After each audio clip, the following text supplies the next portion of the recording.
नमो तस्स भगवतो अरहतो सम्मा सम्बुद्धस्स।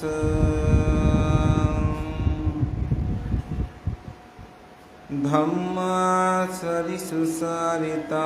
नतं दुच्चरितं सरेम।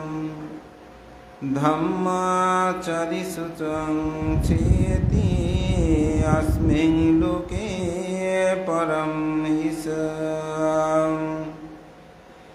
एतेन सस्वज्येन होतु ते जयमङ्गलं ते।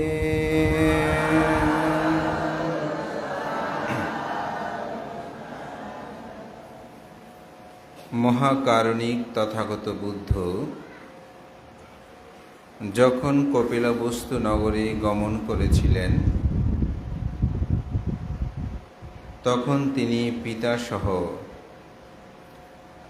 কপিলবস্তু নগরের সকলকে উদ্দেশ্য করে তিনি দুইটি গাথা ভাষণ করেছিলেন। তার মধ্যে একটি গাথা ধম্মাচারিসু সংস্থিতি নাথং দুচ্চারিতাং সারি ধম্মাচারিসু কাংসেতি আসমিন লোকে পারামহিসা। ধর্ম উত্তম রূপে আচরণ করো,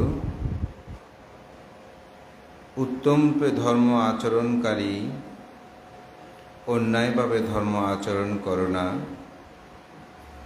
ধম্মচারী হলোকে পরলোক উভয় লোকেই তিনি সুখে বাস করেন। আজ বৌদ্ধদের অন্যতম অষ্টমী তিথি উপলক্ষে উপসৎশীল গ্রহণের নিমিত্তে আজকের বিকালবেলার উপসৎ দিবসে সদ্ধর্ম আলোচনা সভায় উপস্থিত মাননীয় ভিক্ষু সংঘ, ধর্মপ্রাণ প্রিয় উপাসক উপাসিকাবৃন্দ, আপনাদের সকলের প্রতি মৈত্রী চিত্তে পূর্ণদান ও আশীর্বাদ জ্ঞাপন করছি। উপসৎ দিবসে সাধারণত বিষয়ভিত্তিক আলোচনা করে থাকি। আজকেও বিষয়ভিত্তিক আলোচনা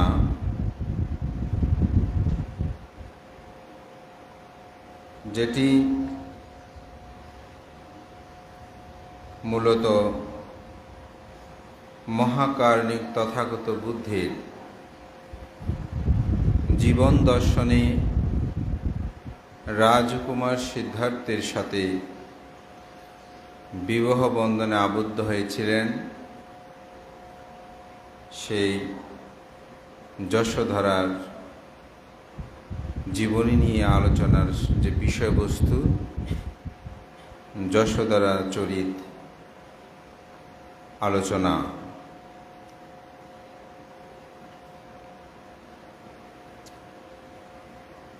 এই বিষয়টি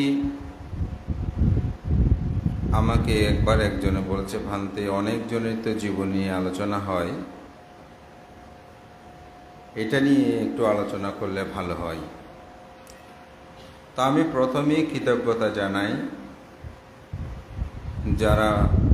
যিনি প্রার্থনা করেছেন।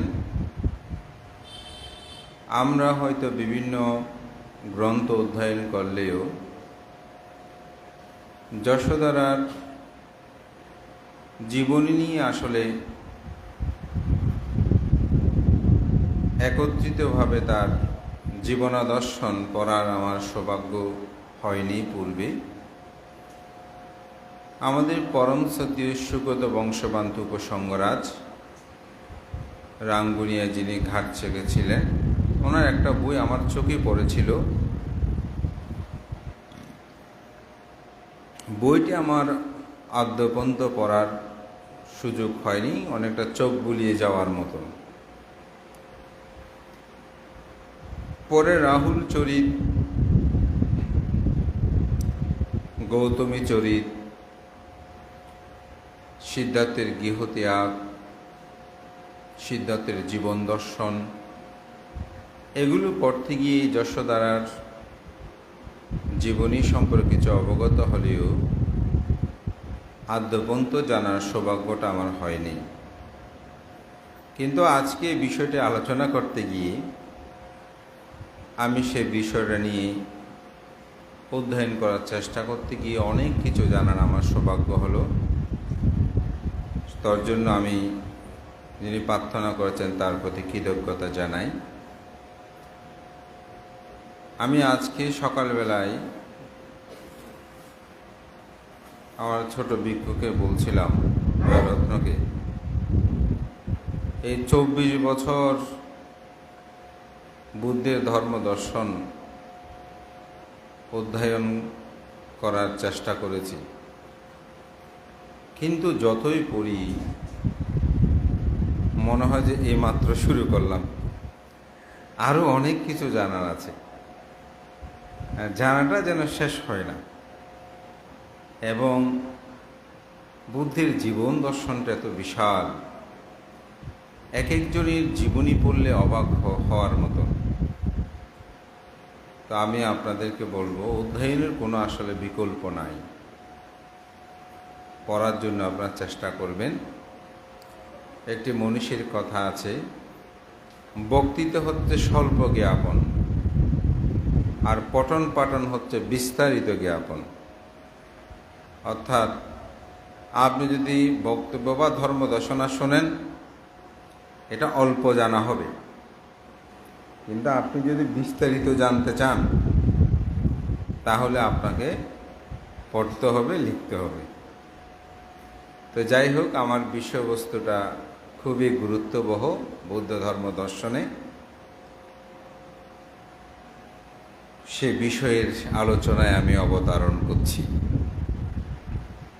হংসবতী নগরে উৎসব মুখরতা চলছে। একজন তাপস তিনি হংসবতী নগরে আসলেন। এসে দেখতে পেলেন সেখানে জনমানব সবাই খুব ব্যস্ত, সাজগোজ করছে, নগরে যেন কোনো রাজা মহারাজা আসবেন। কারোর সাথে কথা বলার যেন কোনো অবকাশ নেই। সবাই শুধু কাজ, কেউ ঝাড়ু দিচ্ছে, কেউ রাস্তা নির্মাণ করছে, কেউ পরিষ্কার পরিচ্ছন্ন করছে, কেউ পুষ্প দিয়ে বিভিন্ন জায়গায় সজ্জিত করছে। এভাবে শ্বাসগোজে রক্ত। তো এক তাপস অর্থাৎ ঋষি প্রব্রজিত, তিনি কথা বলার জন্য চাচ্ছে, কিন্তু কেউ কথা বলছে না। তো তিনি ভাবতেছেন, এই নগরীর মানুষ সব তো ব্যস্ত, বোধহয় এখানে থাকাটা ঠিক হবে না, এখান থেকে চলে গেলে খুব ভালো হবে। তো আমি আসলাম হিমবন্ত থেকে, কিন্তু এসে দেখি তো এখানে কেউ আমার সাথে কথা বলছে না, সবাই এত ব্যস্ত, কথা বলার যেন কোনো সুযোগ নাই। আবার ভাবছে, না, এত কিসের আয়োজন, এটা তো একটু দেখা দরকার। তো তিনি যখন হাঁটতে শুরু করলেন, দেখা গেল তার পাশ দিয়ে এক সুন্দর রমণী সে হেঁটে চলে যাচ্ছে। তো তাকে দেখে বলছে, হে রমণী, একটু দাঁড়াও।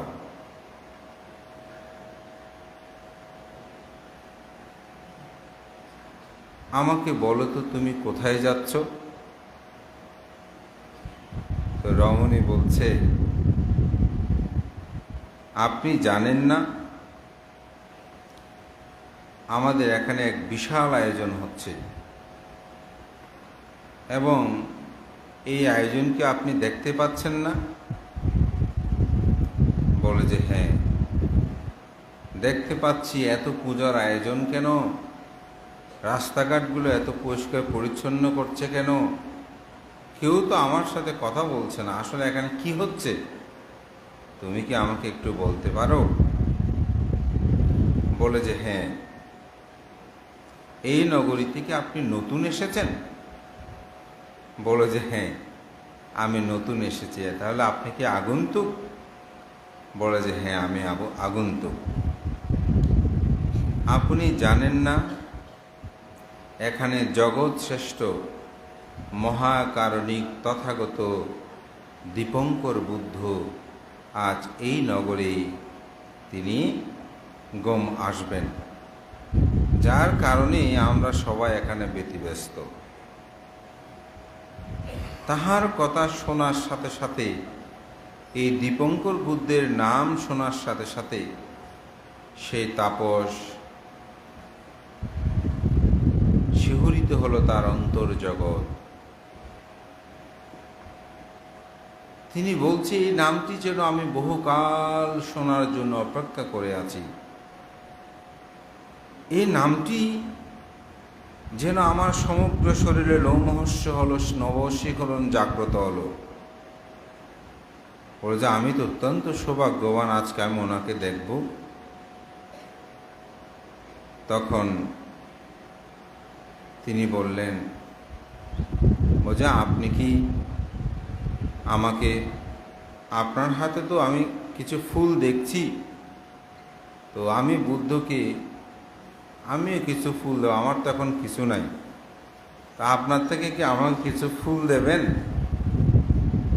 রমণী বলে যে না, আমি খুব শ্রদ্ধা করে এই ফুলগুলো সংগ্রহ করেছি মহাকারণিক তথাগত বুদ্ধকে দান করার জন্য।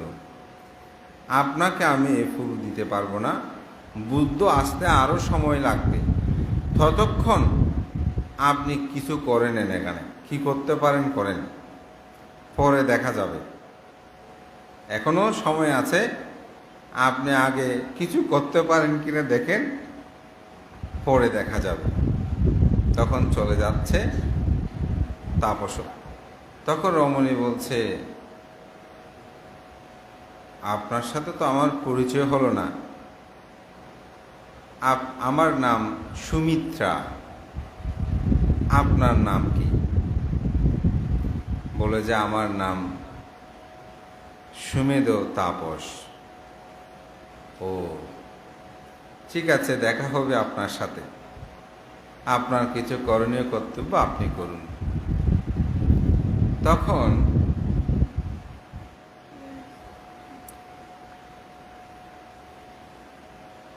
তিনি চলে গেলেন। আরও সম্মুখ পানে গিয়ে দেখলেন সেখানে অনেক যুবক যুবতী, তারা রাস্তার কাজ সম্পাদন, অর্থাৎ রাস্তা তৈরি করছে, পরিষ্কার পরিচ্ছন্ন করছে, যেখানে কাদাযুক্ত আছে কাদাগুলো পরিষ্কার পরিচ্ছন্ন করছে, এরকমভাবে কাজ করছে। তখন তিনি গিয়ে বললেন, আপনাদের সাথে কি আমিও কাজ করতে পারি? বলছে হ্যাঁ হ্যাঁ, অবশ্যই পারেন, আপনারও যদি ইচ্ছে হয় আপনি কাজ করুন। আজকে মহাকারণিক সেই তথাগত দীপঙ্কর বুদ্ধ আসবেন, এখন আমাদের পুণ্য অর্জনের সময় আপনিও করতে পারেন। তখন তিনি কাদামত্ত একটা জায়গা দেখলেন, কাদাযুক্ত, সেটা তিনি পরিষ্কার পরিচ্ছন্ন করতে লাগলেন। ইতিবৎসরে মহাকারণিক তথাগত বুদ্ধ তিনি সশিষ্য সে হংসবতী নগরে তিনি প্রবেশ করলেন। যখনই প্রবেশ করেছে, ঠিক সে মুহূর্তে প্রায় 2 হাতের মতন জায়গা তখনও কদমক্ত থেকে গেছে। তখন সেগুলো আর করেন, বুদ্ধ তার সম্মুখে তার সশিষ্য নিয়ে তিনি চলে এসেছেন। তখন এই সুমেধ তাপস তিনি সেই কদমক্তের মধ্যে লুটিয়ে পড়লেন। পরে তিনি প্রার্থনা করলেন, এই মহাকারণিক তথাগত দীপঙ্কর বুদ্ধ তিনি যেন আমার শরীরের উপর দিয়ে তিনি এই পথে গমন করেন, এই পুণ্য পারামিতার প্রভাবে আমি যেন ভবিষ্যতে বুদ্ধ হতে পারি। এরূপভাবে তিনি সেখানে প্রার্থনা করলেন। প্রার্থনা করার পর দীপঙ্কর বুদ্ধ সেই পথ দিয়ে যখনই আসছে তার সম্মুখে, তখন তিনি আবার উচ্চস্বরে প্রার্থনা করলেন, যেন আপনি আমার উপর দিয়ে যান, এই পুণ্য পারামির প্রভাবে আমি যেন বুদ্ধ হতে পারি। তো তিনি তাকে দেখেই তার অনন্ত জ্ঞান দ্বারা, সর্বজ্ঞতা জ্ঞান দ্বারা তিনি অবলোকন করে দেখলেন এই সুমেধ তাপস তিনি ভবিষ্যতে বুদ্ধ হবেন। বুদ্ধ হওয়ার জন্য যে 8টি সম্পদের প্রয়োজন, এই 8টি অভিনিশ সম্পত্তি তার মধ্যে বিদ্যমান আছে। বুদ্ধত্ব শুধু প্রার্থনা করলে হয় না। বুদ্ধত্ব প্রার্থনা করতে হলে আপনাকে 8টি গুণ 8টি গুণ বৈশিষ্ট্য আপনার মধ্যে থাকতে হবে। সেটা কি? তাকে মানুষ হতে হবে। মানুষ ছাড়া কোনো দেবতা, পশু পাখি, তির্যক প্রাণী অথবা যক্ষ, ব্রহ্মা, কেউ দেবরাজ ইন্দ্র, তারাও যদি বুদ্ধ হওয়ার জন্য প্রার্থনা করে, তাহলে কিন্তু এই প্রার্থনা বর তিনি লাভ করতে পারবে না। তাকে প্রার্থনা করতে হলে তাকে মানুষ হতে হবে। এই জন্য মানব জন্মটা শ্রেষ্ঠ। কেন? কারণ এই জন্মের মধ্যে আপনি সমগ্র পারামির পুণ্যতা সাধন করতে পারবেন। তো সেই জন্য যে কোনো কেউ প্রার্থনা করলে আমি বুদ্ধ হব, হয়ে যাবেন তা না। বুদ্ধ হওয়ার জন্য তাকে সে গুণ, এখানে যে কোনো কেউ যদি বলে যে আমি শিক্ষক হব, হতে পারবে, আমি বিশ্ববিদ্যালয়ের অধ্যাপক হব, হতে পারবে। ওই অধ্যাপক হওয়ার জন্য কিছু গুণ লাগবে, হতে পারবে না তা না। ওই গুণ জায়গায় গিয়ে তাকে অত গুণগুলো অর্জন করতে হবে, তারপরে তিনি প্রার্থনা করতে পারবেন। ওই জন্য শুধু বুদ্ধ হওয়ার জন্য প্রার্থনা করলে হবে না, তার কাছে সেই গুণগুলো থাকতে হবে। প্রথম গুণ হচ্ছে কি? মানুষ হতে হবে। মানুষ হলে হবে না, তাকে পুরুষ হতে হবে। পুরুষ ছাড়া যদি তিনি দেবতা হয়, নারী হয়, ব্রহ্মা হয়, পশু পাখিও, তার পক্ষে সেটা সম্ভব নয়। তো অনেকে এটা প্রার্থনা করে, বলে যে বানতে পুরুষ, মহিলা হলো সমস্যা কি? মহিলাদের তো এখানে নিগৃহীত করা হয়েছে, অনেক সময় এরকম বলে। আসলে আমাদের মহাকারণিক তথাগত গৌতম বুদ্ধ, তিনি দীপঙ্কর বুদ্ধের আগে অতি দীপঙ্কর নামক আরেকজন বুদ্ধ ছিলেন। এটা আমাদের জিনবংশবান্তের জাতক 50-এ পাওয়া যায়। তখন তিনি বুদ্ধ হবার জন্য প্রার্থনা করেছেন, কারণ তিনি অতীত দীপঙ্কর বুদ্ধে, এই দীপঙ্কর না, এটা হচ্ছে অতীত দীপঙ্কর বুদ্ধের তিনি বোন হয়ে, তা ভগ্নী হয়ে জন্মগ্রহণ করেছিলেন। যখন ভাইয়ের এত নাম যশ কীর্তি প্রতিপত্তি, বুদ্ধের গুণধর্মতা দেখে তিনি অভিভূত হয়েছেন। তিনি ভাইয়ের কাছে দান ধর্ম করে বলতেছে যে আমাকেও আপনি আশীর্বাদ করেন, আমি যেন বুদ্ধ হতে পারি। তো অতীত দীপঙ্কর বুদ্ধ বলছে, হে ভগ্নী, তোমার পক্ষে তো এখন প্রার্থনা করলে হবে না, তোমাকে আগে পুরুষ হতে হবে, তুমি পুরুষত্বের জন্য প্রার্থনা করো।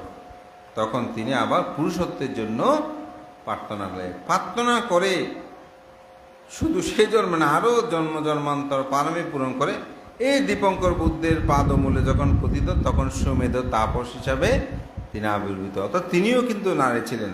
এখানে নারী হলে পারবে না তা না। ওই যে আমি বললাম, আপনি যখন শিক্ষক হতে চাইবেন, ডাক্তার হতে চাইবেন, আপনার মধ্যে যে কোয়ালিটিগুলো দরকার হবে, গুণগুলো দরকার হবে, ওগুলো অর্জনটা করতে হবে। ওই জন্য বলছে তাকে অবশ্যই পুরুষ হতে হবে। পুরুষ হলে হবে না, তাকে অরহত্ব লাভের হেতু থাকতে হবে। সেই মুহূর্তে যদি তিনি বুদ্ধের ধর্মকথা আর্যষ্টাঙ্গিক মার্গপথে চলেন, তাহলে সেই মুহূর্তে তিনি অরহত্ব লাভ করবে এরকম হেতু থাকতে হবে। অরহত্ব লাভের হেতু থাকলে হবে না, বুদ্ধের সাক্ষাৎ লাভ করতে হবে। অর্থাৎ এটা আমার কাছে কোনো অরহৎ বান্তের কাছে বুদ্ধ মুক্তির সম্মুখে আপনি প্রার্থনা করলে হবে না, এটা স্বয়ং সাক্ষাৎ বুদ্ধের সাক্ষাৎ পেতে হবে। বুদ্ধের সাক্ষাৎ পেলে হবে না, বুদ্ধের কাছে এটা প্রার্থনা করতে হবে। আপনি সাক্ষাৎ হয়ে কিন্তু প্রার্থনা না করলে হবে না, আপনাকে প্রার্থনা করতে হবে। প্রার্থনা করলে শুধু হবে না, তাকে পঞ্চবিজ্ঞা অষ্টাসমাপত্তি লাভই হতে হবে। পঞ্চবিজ্ঞা অষ্টাসমাপত্তি এগুলো কি? এগুলো দুই একটা বলে, অর্থাৎ বিবিধ ঋদ্ধি, তিনি উঠতে পারে, উনি অপরের সম্পর্কে জানতে পারে, এই ধরনের কিছু গুণ যেটা দেবদত্তের কাছে ছিল, এরকম গুণসম্পন্ন হতে হবে। প্রার্থনা করার সময় শুধু পঞ্চবিজ্ঞ অষ্টাসমাপত্তি হলে হবে না, তাকে বলবত অর্থাৎ গভীরভাবে শ্রদ্ধা, বীর্য, প্রজ্ঞা, এই তিনটি থেকে যে কোনো তিনটা তো থাকবে, তার মধ্যে একটি অবশ্যই বেশি থাকে, ওই পারামিতায় তিনি প্রার্থনা করবে। যেমন আমাদের তথাগত গৌতম বুদ্ধ প্রজ্ঞা প্রদান, তো বুদ্ধের মধ্যে কিন্তু সম্মুখ সম্বুদ্ধের মধ্যে তিনটি, সব বুদ্ধ সমান, তবে এখানে কিছু প্রজ্ঞা প্রদান, বীর্য প্রদান, শ্রদ্ধা প্রদান, এরকম আবার বিষয় আছে। তো এটার মধ্যে হয়তো শ্রদ্ধা আর বলবৎ থাকতে হবে, নয়তো প্রজ্ঞাটা থাকতে হবে, নয়তো বীর্য থাকতে হবে। তিনটা থাকবে, তবে একটা বেশি থাকতে হবে, এরকমভাবে প্রার্থনা করতে হবে। তো এই ষাটটি পেয়েছেন, কিন্তু সর্বশেষ হচ্ছে তাকে অবশ্যই সে বর লাভ অর্থাৎ আশীর্বাদ লাভ করে ভবিষ্যৎবাণী করবে বুদ্ধ, হ্যাঁ আপনি বুদ্ধ হবেন। তো দেখতে পাচ্ছে যে এই সুমেধ তাপসের ঠিক সেরকম পারামি আছে। তখন দীপঙ্কর বুদ্ধ শিষ্যদের বললেন, হে শিষ্যগণ, তোমরা ওকে সাধারণ মনে করিও না, আমি এই তাপসের পিঠের উপর দিয়ে আমি যাব, কিন্তু তোমরা যেও না।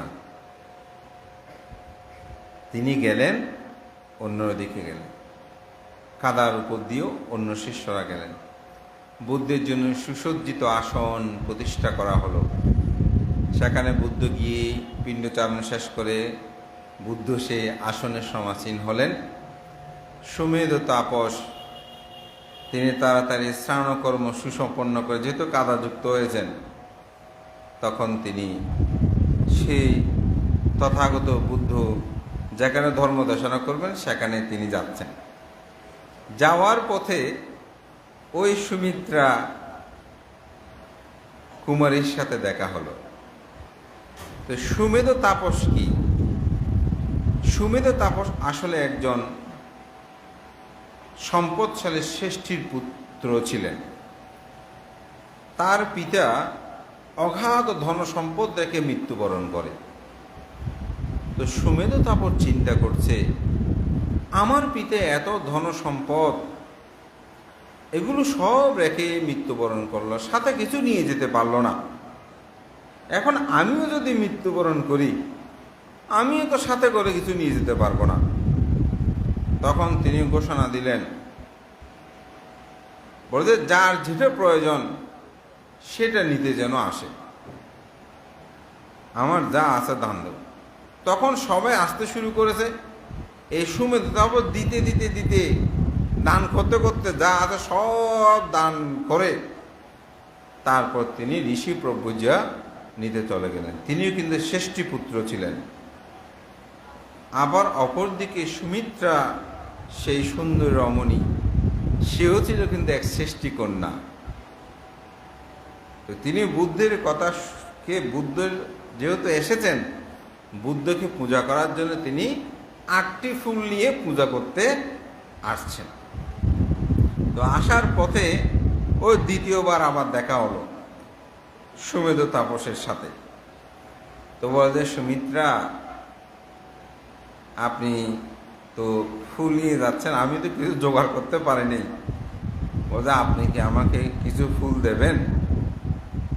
বলছে হ্যাঁ ফুল দেব, আগে আপনি, আমি তো আপনাকে দিব না বলি নেই, ফুল দেব, তবে তাড়াতাড়ি আগে চলুন সভাস্থলে যাই, সেখানে গিয়ে আপনাকে ফুল দেব। তো তারা দুজনেই একসাথে আসছে। যখনই সভাস্থলে আসলো তখনই 5টি ফুল তিনি সুমেধ তাপসকে দিলেন, আর 3টি ফুল তিনি রাখলেন। তো রেখে তারা ধর্মসভায় বসলেন।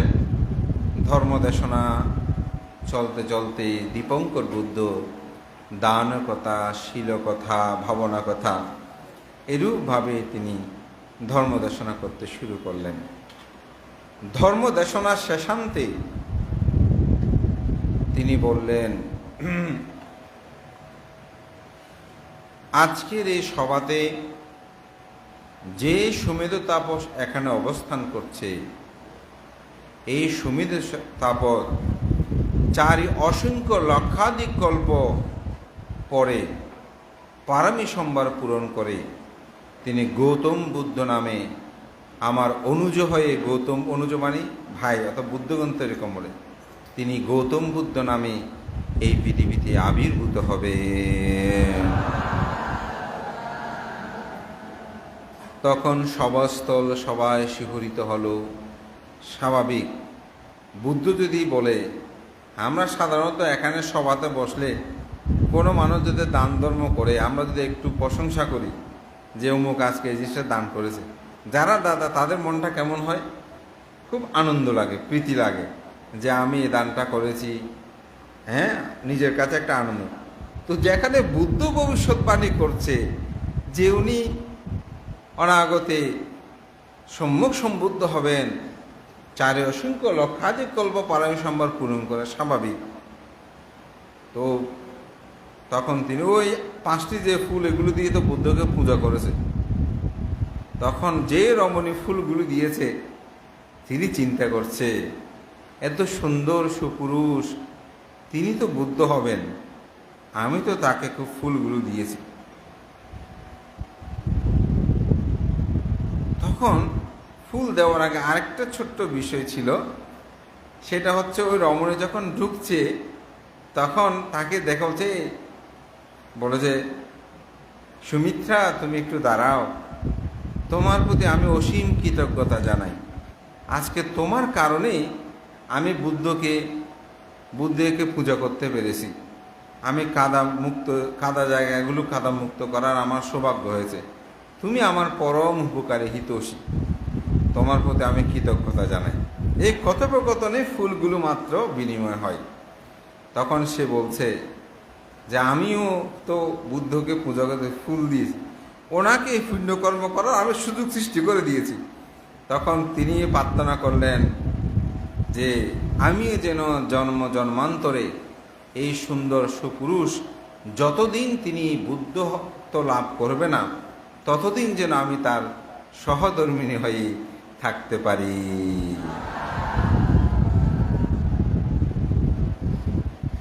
বুদ্ধ সেখানেও ভবিষ্যৎবাণী সেটা করলেন, তার এই প্রার্থনায় ভবিষ্যৎবাণী করলেন যে এই সুমিত্রা, সেও যতদিন পর্যন্ত গৌতম অর্থাৎ এই সুমেধ তাপস বুদ্ধ হবেন না ততদিন পর্যন্ত তিনি সহধর্মিণী রূপে পারমী সম্ভার তিনি পূর্ণতা করবেন। এইভাবেই সিদ্ধার্থ এবং সেই সুমিত্রা ছিল যশোদারা, পরবর্তীতে তাদের যাত্রা শুরু হয়। 4 অসংখ্য লক্ষাধিক কল্প পারমী সম্ভার পূরণ করে সুমেধ তাপস যখন তুষিত স্বর্গে অবস্থান করছিলেন, তখন ভারতবর্ষে 16টা জনপদে বিভক্ত ছিল। একটা হচ্ছে কপিলাবস্তু নগর, আর একটা হচ্ছে দেবদহ নগর। এই নগরের বর্ণনা আমি গত সপ্তাহে একটু দিয়েছিলাম। মহাপ্রজাপতি গৌতমীর কথা বলতে। তাই আজকে আমি সেই কলিত সেই ইক্ষু বংশের বা শাক্য বংশের আমি কোনো ইতিবৃত্তে আর বলতে চাই না। শুধু এটুকু বলি, দেবদহ নগরের অধিপতি ছিলেন সুপ্রবুদ্ধ, তার স্ত্রী ছিল প্রমিতা। আর কপিলবস্তু নগরের রাজা ছিল শুদ্ধোদন এবং অগ্র মহিষী ছিলেন মহামায়া। অনেক সাধনা সিদ্ধির পরে তুষিত স্বর্গ থেকে সুমেধ তাপজ্যে চারি অসংখ্য লক্ষাধিকল্প পারসম্বর পূরণ করে তিনি যে অবস্থান করছিলেন, দূষিত সেখান থেকে তিনি চ্যুত হয়ে রাজা শুদ্ধোদনের ওরসে মহামায়ার গর্ভে তিনি প্রতিসন্ধি গ্রহণ করেন। বৈশাখী পূর্ণিমা তিথিতে তিনি জন্মগ্রহণ করেন। কপিলবস্তু এবং দেবদহ নগরের একটি সীমান্তে লুম্বিনী কানন নামক একটি বন ছিল, যেটি উভয় দেশে সমভাবে ব্যবহার করত। এটা কোনো দেশের একান্ত বা একক কোনো জায়গা ছিল না, এটা উভয় দেশে ব্যবহার করত। সেখানেই রাজকুমার সিদ্ধার্থের জন্ম হয়।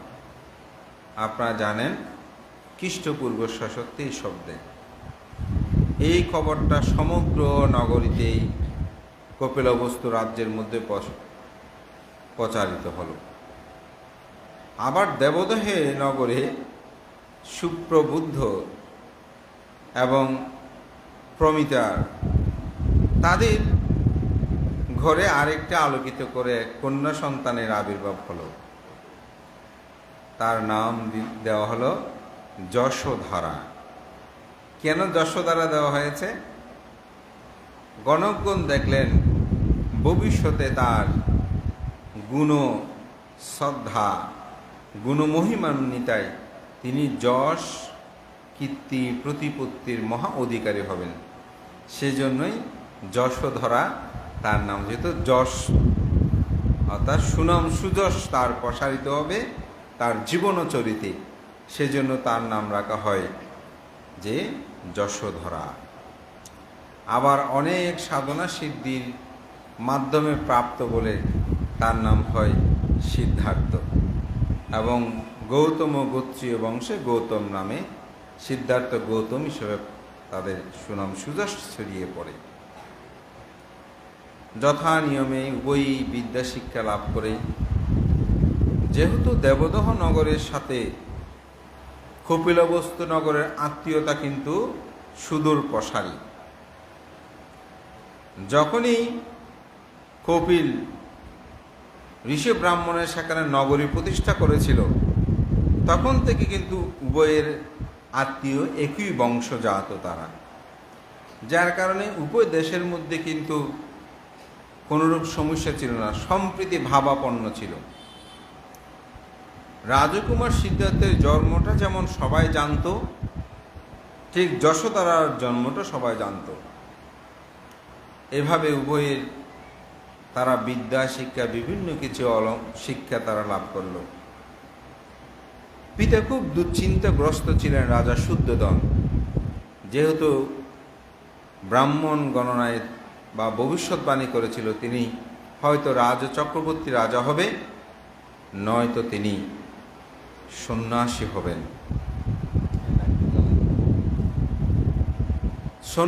হবেন। যার কারণে তিনি সবসময় চিন্তা করতেন ছেলেকে কিভাবে সংসার বন্ধনে আবদ্ধ করা যায়। ছেলের বয়স যখন 19 বছর হলো, কিছু কিছু বইয়ে 16 বছর, এটা নিয়ে একটু মতান্তর, যাই হোক, তখন তিনি চিন্তা করলেন এই সন্তানকে অবশ্যই সংসার বন্ধনে আবদ্ধ করতে হবে। তখন অমর্ত্য অর্থাৎ মন্ত্রী পরিষদ যারা আছে সবাইকে নিয়ে রাজা একদিন আলোচনায় বসলেন যে আমার সন্তানকে কিভাবে বিবাহ বন্ধনে আবদ্ধ করা যায়। তখন সন্তানের কাছে প্রস্তাব দিলেন মন্ত্রী দিয়ে, বলে যে আমি বলাটা ঠিক হবে না, আপনি বলুন। তখন তিনি শর্ত দিলেন, যদি এরকম গুণ লক্ষণ রাজ্যের মধ্যে বা আমার আশেপাশে যত রাজ্য আছে সেখান থেকে কি কোনো রমণী আমার সন্তানের পছন্দ হন, অবশ্যই হবে, বোধহয় সেরকম ব্যবস্থা করো। তো যে জায়গায় যেখানে ধনভাণ্ডারগুলো রক্ষিত থাকতো, অর্থাৎ রাজকুমার সিদ্ধার্থের, সেটাকে অশোক ভাণ্ড বলা হয়। তো তখন তারা এরূপভাবে ব্যবস্থাপনা করলেন যে যাতে সকল সুন্দর সুশ্রী গুণবতী শীলবতী সকল নারীগণ সেখানে উপস্থিত হবেন। তিনি এই অশোক ভাণ্ড বিতরণ করবেন, যাকে পছন্দ হয় তার পণি গ্রহণ করবেন, অর্থাৎ তাকে বিবাহ বন্ধনে আবদ্ধ করবেন। এখন ওখানে সহস্রজন নারীর আগমন ঘটল। সবাইকে প্রদান করতে করতে তিনি ক্লান্ত হয়ে পড়লেন, কিন্তু কাউকে কোনোরূপভাবে তাহার পছন্দ হয় না। তো অনেকটা যেই মঞ্চটা তৈরি করা হয়েছিল, যেখান থেকে তিনি অশোক ভাণ্ড বিতরণ করছে, অনেকটা শেষন্ত পরন্ত হয়ে গেছে। ঠিক সেই সময় তিনি চলে যাবেন। এই মুহূর্তে আরেকজন রমণীর আগমন ঘটল। দেখছে সুশ্রী সুন্দর, তার গমনাগমন দেখেই রাজকুমার সিদ্ধার্থ অভিভূত হলেন, এবং অভিভূত হয়ে তিনি যখন কাছে একটু ইতস্ত বোধ করছে যে অশোক ভাণ্ডারে যা পাত্রে দেখলেন ওখানে তার কোনো কিছুই নাই। তো তিনি এসে বললেন, আপনার কি অশোক ভাণ্ডার নিঃশেষ হয়ে গেছে? আমাকে কি দেওয়ার মতন কোনো কিছু নেই? তখন রাজকুমার সিদ্ধার্থ বলছেন, অশোক ভাণ্ডার নিঃশেষ হলেও আমার হৃদয় ভাণ্ডার এখনো নিঃশেষিত হয়নি। তো এখানে সাহিত্যিক অনেক সাহিত্য, তো এটা অনেক ধরনের কথা, এখানে কিছু বিষয় আছে। স্বাভাবিক একজন পুরুষ একজন নারীর যখন প্রথম দর্শন হয় যেরকম কথোপকথনগুলো হয়, এভাবে অনেক সুন্দর কিছু কথোপকথন আছে। তো বলছে আমার এখনো নিঃশেষ হয়নি। তখন বলছে, যেহেতু নিঃশেষ হয়নি অবশ্যই আমি কিছু পাবো মনে হয়। বলে যে হ্যাঁ, অবশ্যই আপনি সেটা পাবেন। তখন তিনি তার আঙ্গুল থেকে একটি আংটি, বা এটাকে বাংলায় আঙ্গুলি বলে সাহিত্যে, তো এটি তিনি নিয়ে তার অনামিকা আঙ্গুলে, আমাদের আঙ্গুলে যে 5টি আঙ্গুল আছে, এগুলো 5টা নাম আছে। এই 5টা খুব সুন্দর গল্পও আছে, আমি একবার দেশনা আপনাদেরকে বলেছিলাম। তো এই 5টা আঙ্গুলের মধ্যে একটা হচ্ছে কি আপনার বৃদ্ধা আঙ্গুল আমরা যেটা বলি, অথবা থাম বলা হয়, অনেকে এটা থামও বলে। আর একটা হচ্ছে তর্জনী, যেটা দিয়ে আমরা আঙ্গুল তোলো বলে চুপ হও এরকম বলি। আর একটা হচ্ছে মধ্যমা, যেটা মাঝখানে থাকে, এটা হচ্ছে অনামিকা, এটা হচ্ছে কনিষ্ক। এই 5টি আঙ্গুল। তো উনি কি করেছেন, সেই অনামিকা আঙ্গুলিতে তিনি আংটিটা পরিয়ে দিলেন। তো এটা আমি যখনই পড়ছি ভাবছিলাম যে আজকাল যে বিবাহ বন্ধনে মানুষ আবদ্ধ হয়, আমরা বা এঙ্গেজমেন্ট বলি, এটা আসলে কোথায় থেকে আসলো? তো এগুলো যে বুদ্ধ 2500 বছর আগে বৌদ্ধ সাহিত্যের সভ্যতার একটি যে ক্রমবিকাশ, এখনও পৃথিবীতে এটা বিদ্যমান, এটা আমার কাছে খুব অবাক লেগেছে। অর্থাৎ আপনি বৌদ্ধ না হন, কিন্তু বৌদ্ধ সংস্কৃতিগুলো, বৌদ্ধ সাহিত্যের বিষয়গুলো কিন্তু মানুষ এখনও গ্রহণ করে চলেছে। এটা পড়ে আমি খুব অবাক হলাম, খুব ভালো লেগেছে যে আসলে বৌদ্ধ সভ্যতা কিভাবে সমগ্র পৃথিবীতে বিকশিত হলো। এটা আসলে একটা উপলব্ধি। তখন মূলত সিদ্ধার্থ গৌতম তাঁকে বিবাহ বন্ধনে আবদ্ধ করার ইচ্ছা তিনি পোষণ করলেন। তখন তিনিও খুব প্রীত হলেন এবং তিনিও সেখানে বর্ণনা করলেন, আপনার মতো সুন্দর রমণী, সুদর্শনী, সুনয়না, সুলোচনা আপনাকে দর্শন করে পেয়ে আমি খুবই প্রীত ও আনন্দ অনুভব করছি। তখন তিনিও বললেন, আপনার মতন পুণ্য লক্ষণযুক্ত সম্পন্ন এই পুরুষকে পেয়ে আমি খুবই প্রীত হলাম। তিনি চলে গেলেন। রাজা শুদ্ধোধন খুব আনন্দ বার্তা নেওয়ার জন্য বারবার এক একজনকে পাঠাচ্ছে। সবাই গিয়ে বলছে, না এখনো পছন্দ করে, এখনো পছন্দ করে। আবার শেষান্তে যে একদম পছন্দ হচ্ছে না সেটাও খবর নিল। কিন্তু একটু পরে খবর আসলো যে না, শেষান্তে একজন রমণীকে তিনি পছন্দ করেছেন। বলে তিনি কে? বলে তিনি দেবদহ নগরের সুপ্রবুদ্ধের কন্যা প্রতিমা কন্যা, প্রমিতা কন্যা। তো বলো যে সে তো আমার আত্মীয়। তো আত্মীয়তার সাথে তো আত্মীয়তার সেতু বন্ধন, খুবই আনন্দের বিষয়। তখন আমত্ত অর্থাৎ মন্ত্রীকে বললেন, যাও তাড়াতাড়ি গিয়ে খবর দাও, আমি সুপ্রবুদ্ধকে আসতে বলেছি, তার সপরিষদকে নিয়ে আসতে বলো। তিনি খবর পাঠালেন, দুধ পাঠালেন। এখন স্বাভাবিক এক রাজা যখন আরেক জায়গাকে ডাকবে, চিন্তা, যেমন আমাদের দেশে কোনো একটা কিছু হলে সরকার প্রধান বা স্বরাষ্ট্রমন্ত্রী, পররাষ্ট্রমন্ত্রী, আমাদের দেশে অ্যাম্বাসাডার যারা ওদেরকে তলব করে ডাকায় বিষয়গুলো বোঝানোর জন্য, ভালো হোক মন্দ হোক তলব করে। তো এইভাবে ডাক দিল, স্বাভাবিক একটু চিন্তিত হয়ে পড়ল। যাই হোক, যেহেতু দেখেছেন জ্ঞাতে আত্মীয়, তিনি আসলেন। এসে সমগ্র কথা বললেন যে আমার পুত্র রাজকুমার সিদ্ধার্থের জন্য আপনার কন্যাকে আমরা বিবাহবন্ধনে আবদ্ধ করতে চাই। সুপ্রবুদ্ধ বললেন, আসলে আপনার সন্তান তো খুব ভালো, সুদর্শন এবং ধর্ম অর্থাৎ শান্ত, ভদ্র, নম্র। কিন্তু তবে বলার সাথে আর কথা বলতে হয়নি। তখন সুপ্রবুদ্ধের পুত্র দেবদত্ত, তো দেবদত্ত বলছে, না এই বিবাহ সম্ভব না। কেন? বলে তিনি হস্তবিদ্যা জানে না, মানে হাতের কাজ জানে না, অস্ত্রবিদ্যা জানে না, দনুবিদ্যা জানে না। ওনাকে যদি আমার বোনকে পাত্রস্থ করি তাহলে আমার বোন তো সুখে থাকবে, কারণ রাজ্য যে কোনো সময় অন্য কেউ নিয়ে যাবে, সুতরাং ওনাকে দেওয়া যাবে না। এখন পিতাও খুব চিন্তিত হলেন, কারণ এসব যুদ্ধ করতে হলে তো মানুষ করতে হবে। এখন আমার পুত্র তো জন্ম থেকে সে মানুষজন হত্যা করতে চায় না, সুতরাং এখন নিরুপায় হয়ে তিনি পড়েছেন। তখন অনেকটা বাবা বলছে, এগুলোর কি প্রয়োজন? আমি তো রাজা, আমার সন্তানের এই শিক্ষাগুলোর এত কি প্রয়োজন? বলে না, যদি তিনি এই বিষয়ে পারদর্শী না হয় তাহলে আমার বোনকে প্রদান করা যাবে না। তখন তার পাশে রাজকুমার সিদ্ধার্থ ছিলেন। রাজকুমার সিদ্ধার্থ বলে যে, আপনি কি পরীক্ষা দিতে চান? যে কোনো পরীক্ষার বিনিময়ে আমি যশোধরাকে বিবাহ করতে চাই।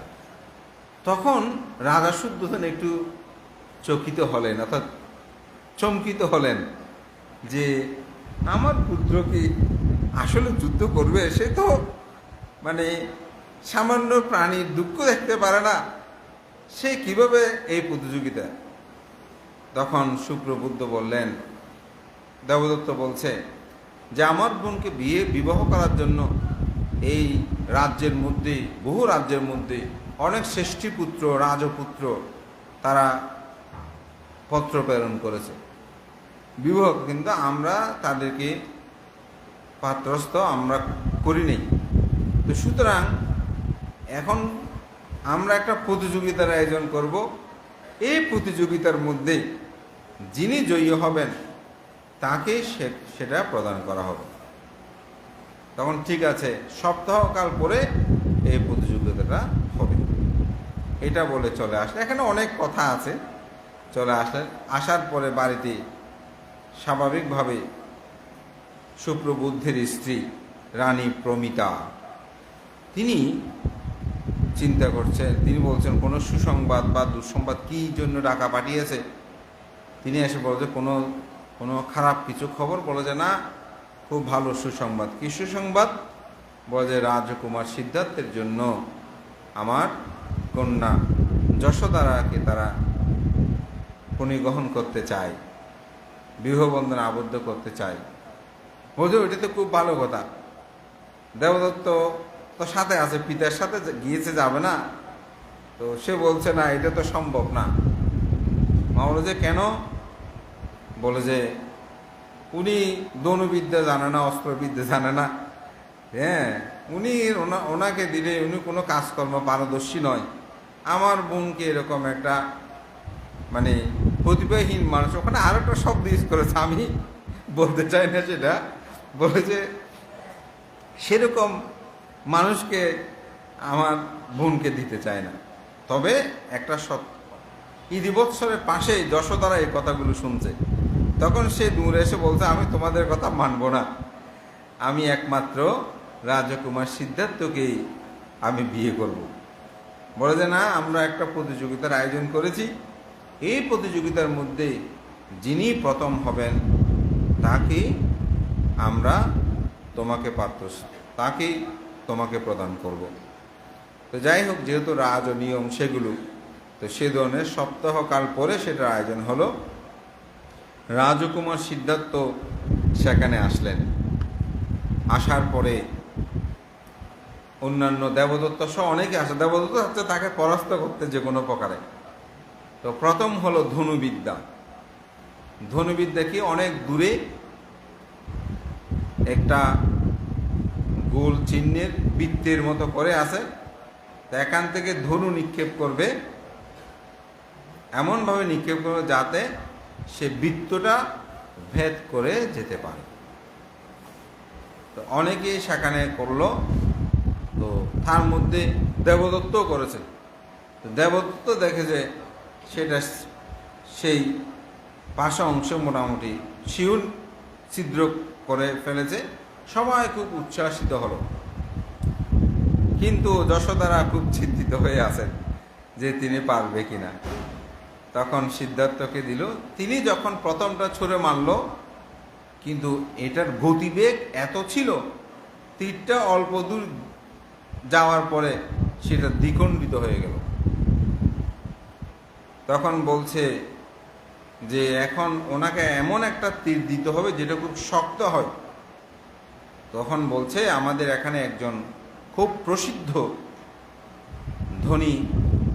ধনুক শিকারে ছিল, যেটা আমরা রেখে দিয়েছি, এটা এত ভারী, এটা অন্য কেউ এটা ব্যবহার করতে পারে না।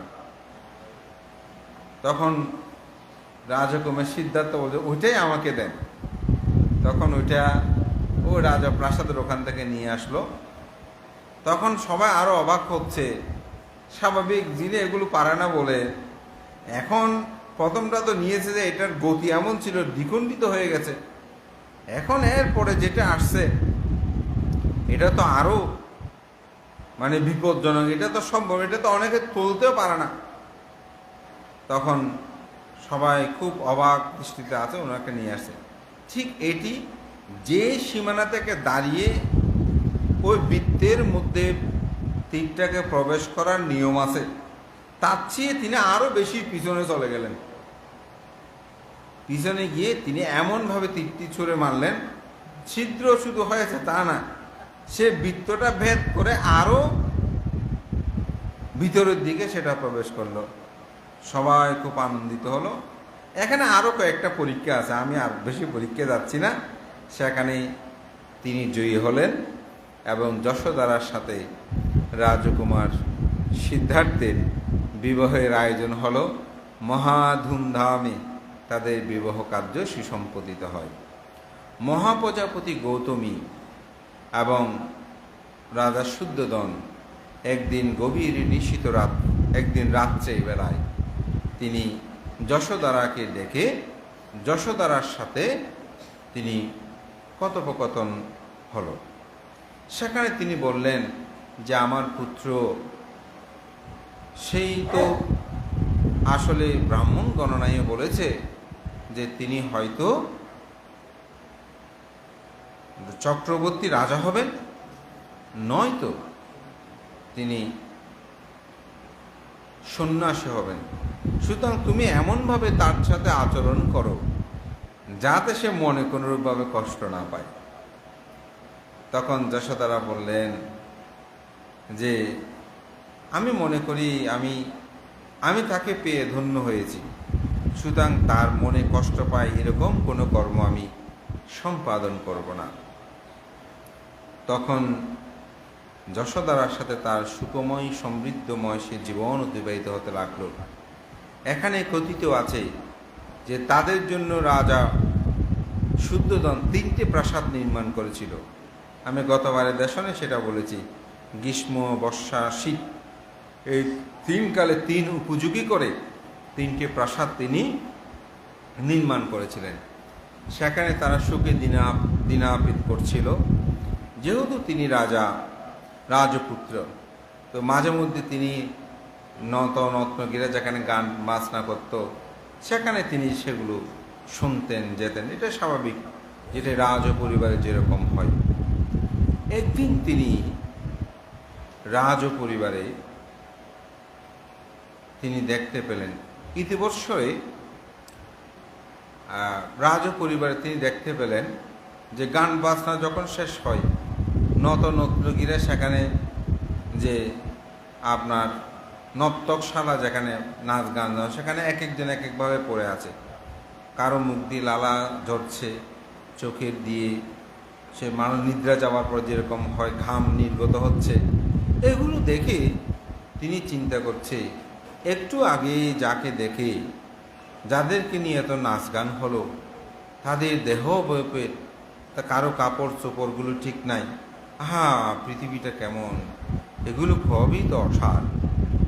এগুলো তিনি একদিন যশোদারাকে এই বিষয়টা বলছে। তখন যশোদারা কিন্তু খুব চিন্তিত হলো। এই চিন্তিত হয়ে তিনি একদিন নিশীথ গভীর রাত্রে একটি স্বপ্ন দেখলেন যে তিনি সে মুন্ডুক মস্তক হয়েছে, তার রাজ অবসান চলে গেছে। কার?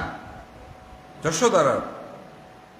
এরকমভাবে তিনি এগুলো ভাবছেন, স্বপ্ন দেখেছেন, ভ্রূণ হয়েছে। আর তখন তিনি খুব ভীত সন্তুষ্ট হলেন, এরকম কিছু হবে না তো, এরকমভাবে তিনি ভাবছেন। এদিকে যশোদারাও চিন্তিত হচ্ছে। অনেকটা রাজকুমার সিদ্ধার্থ তিনিও একটু ভাবুক হয়ে উঠছে। সংসারের প্রতি যেন তার একটু বিমুখতা দেখা দিচ্ছে। এবং ইতিমধ্যে তিনি 4টে নিমিত্ত সেগুলো তিনি দর্শন করলেন। কে? রাজকুমার সিদ্ধার্থ। জরাগ্রস্ত ব্যক্তি, ব্যাধিগ্রস্ত ব্যক্তি, মৃত ব্যক্তি, সন্ন্যাসী। এবং এগুলো নিয়ে তিনি প্রতিনিয়ত চিন্তা। ইতিবৎসরে যশোদারা এবং রাজকুমার সিদ্ধার্থের কথোপকথনে তাদের সন্তান সম্ভাবনার কথাটা যশোদারা ব্যক্ত করলেন রাজকুমার সিদ্ধার্থকে। তিনি খুব আনন্দ পুলকিত হলেন, কিন্তু হলেও মাঝে মাঝে সংসারের অনিত্যতা বিষয়গুলো তাকে বারবার ভাবিত করে তুলছে। তিনি ভাবছে যে এই সম্পদ, এই বিত্ত, এই সুন্দর দেহ অবয়ব সব তো নিত্যম, এগুলো তো কিছু বিদ্যমান থাকবে না। এগুলো বারবার তাকে ভাবিত করছে এবং তিনি সংসার থেকে চলে যাওয়ার জন্য উদ্যত হলেন।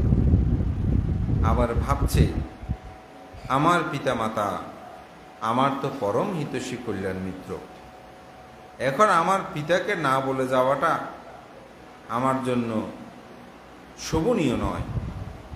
তখন একদিন তিনি পিতার কাছে আসলেন। পিতার কাছে সে পিতাকে বলছে, পিতন, আমি এ রাজ দরবারে আর থাকতে চাই না, আমি সন্ন্যাসী হয়ে যাব, আমি চলে যাব। পিতা বলেছে, কেন? তোমার এমন কি প্রয়োজন? তুমি যদি এই মুহূর্তে রাজত্ব চাও, তুমি রাজত্ব পাও, তুমি ছাড়া তো আমার আর কেউ নাই। সম্পদ, অর্থ, বিত্ত, অট্টালিকা, তোমার জন্য আমি 3টে প্রাসাদ করে দিয়েছি, তোমার স্ত্রী আছে, তুমি যা চাইবে আমি তোমাকে সব দেব, তুমি কেন এই প্রাসাদ ছেড়ে যাও? তোমার এমন কি সমস্যা হচ্ছে। তখন রাজকুমার সিদ্ধার্থকে বলছেন, তোমার কি প্রয়োজন সেটা তুমি বলো। তখন বলছে, হে পিতন, আমার 4টি সত্য যদি আপনি মানতে পারেন তাহলে আমি আপনার কাছে থাকব। বলে 4টি সত্য কি? বলছে মানুষ যে জরাগ্রস্ত হয়ে যায়, মানুষ যদি সৌন্দর্যটা মলিন হয়ে যায়, এই সৌন্দর্যটা যাতে মলিন না হয়, এটা আপনাকে রক্ষা করতে হবে। দ্বিতীয় হচ্ছে কি, আমাকে চির যৌবনা, আমি যেন বয়োবৃদ্ধ না হই, এরকম করতে হবে। রোগ ব্যাধিতে মানুষ কষ্ট পায়, এই রোগ ব্যাধিতে যেন আমি কষ্ট না পাই, সেরকম ব্যবস্থাপনা করতে হবে। চতুর্থ, মানুষ যে মৃত্যুবরণ করে, আমি যেন মৃত্যুর অধীন না হই, অমৃত লাভ করি, সেটা আপনাকে প্রদান করতে হবে। তো পিতা বলেছে, এগুলো কি সম্ভব? এগুলো তো আমার পক্ষে সম্ভব না। বলছে, যদি সম্ভব না হয় আমাকে বিদায় দিতে হবে, আমি এর থেকে চিরমুক্তি লাভ করতে চাই। তখন রাজা কি করলেন, ছেলে তো আর রাখা যাবে না, যুক্তিতেও পরাস্ত। তখন তিনি রাজবাড়ির সকল দরজা বা গেট যা আছে সেখানে অতিরিক্ত তিনি সৈন্য বা সামন্ত মোতায়েন রাখলেন, যাতে রাজকুমার কোনো ক্রমে চলে যেতে না পারে। তো রাজ পরিবারের একটি গোপন পথ আছে। তার যে বন্ধু ছিল ছন্দক, সে ছন্দক সে পথটি সম্পর্কে জানে। তিনি কিভাবে চলে যাবেন, কিভাবে বের হবেন, এগুলো নিয়ে প্রতিনিয়ত ভাবছে। ইতিবৎসরে খবর আসলো যে তার স্ত্রী যশোদারা তিনি গর্ভ যন্ত্রণায় কাতর হয়ে আছেন। তখন কিছুক্ষণ পরে খবর আসলো যে তিনি সন্তানের পিতা হয়েছেন, কিন্তু তখন তিনি খুব অস্থির। তখন রাহুলের জন্মের খবরটা শুনে তিনি খুব খুশি হলেন, কিন্তু যেহেতু তিনি সংসারের অসারতা নিয়ে চিন্তিত, তখন তিনি বললেন সাথে সাথে, রাহুল জাত বন্ধন জাত। অর্থাৎ রাহুলের জন্ম, রাহু মানে যাহা গ্রাস করে, চন্দ্রকে গ্রাস করে, রাহু গ্রাস বলে না, ও যে এখন এই তো শিশু আমার সন্তান জন্ম নিয়েছে, রাহুর জন্ম হয়েছে, আমি তো সংসারে পিতা মাতা আছে, স্ত্রী আছে, এখন আরো বেশি আমি আবদ্ধ হয়ে যাব, সুতরাং আমার মুক্তির পথ কোথায়? তো তিনি খুশি মনে যিনি খবর দিলেন তাকে স্বর্ণ মুদ্রা দিলেন। তখন রাজাগণ বা যুবরাজাগণের ধর্ম ছিল আপনি কোনো ভালো সংবাদ দিলে তাকে পুরস্কৃত করা, তো তাকে সেভাবে পুরস্কৃত করলেন। কিন্তু তিনি বারবার ভাবছে।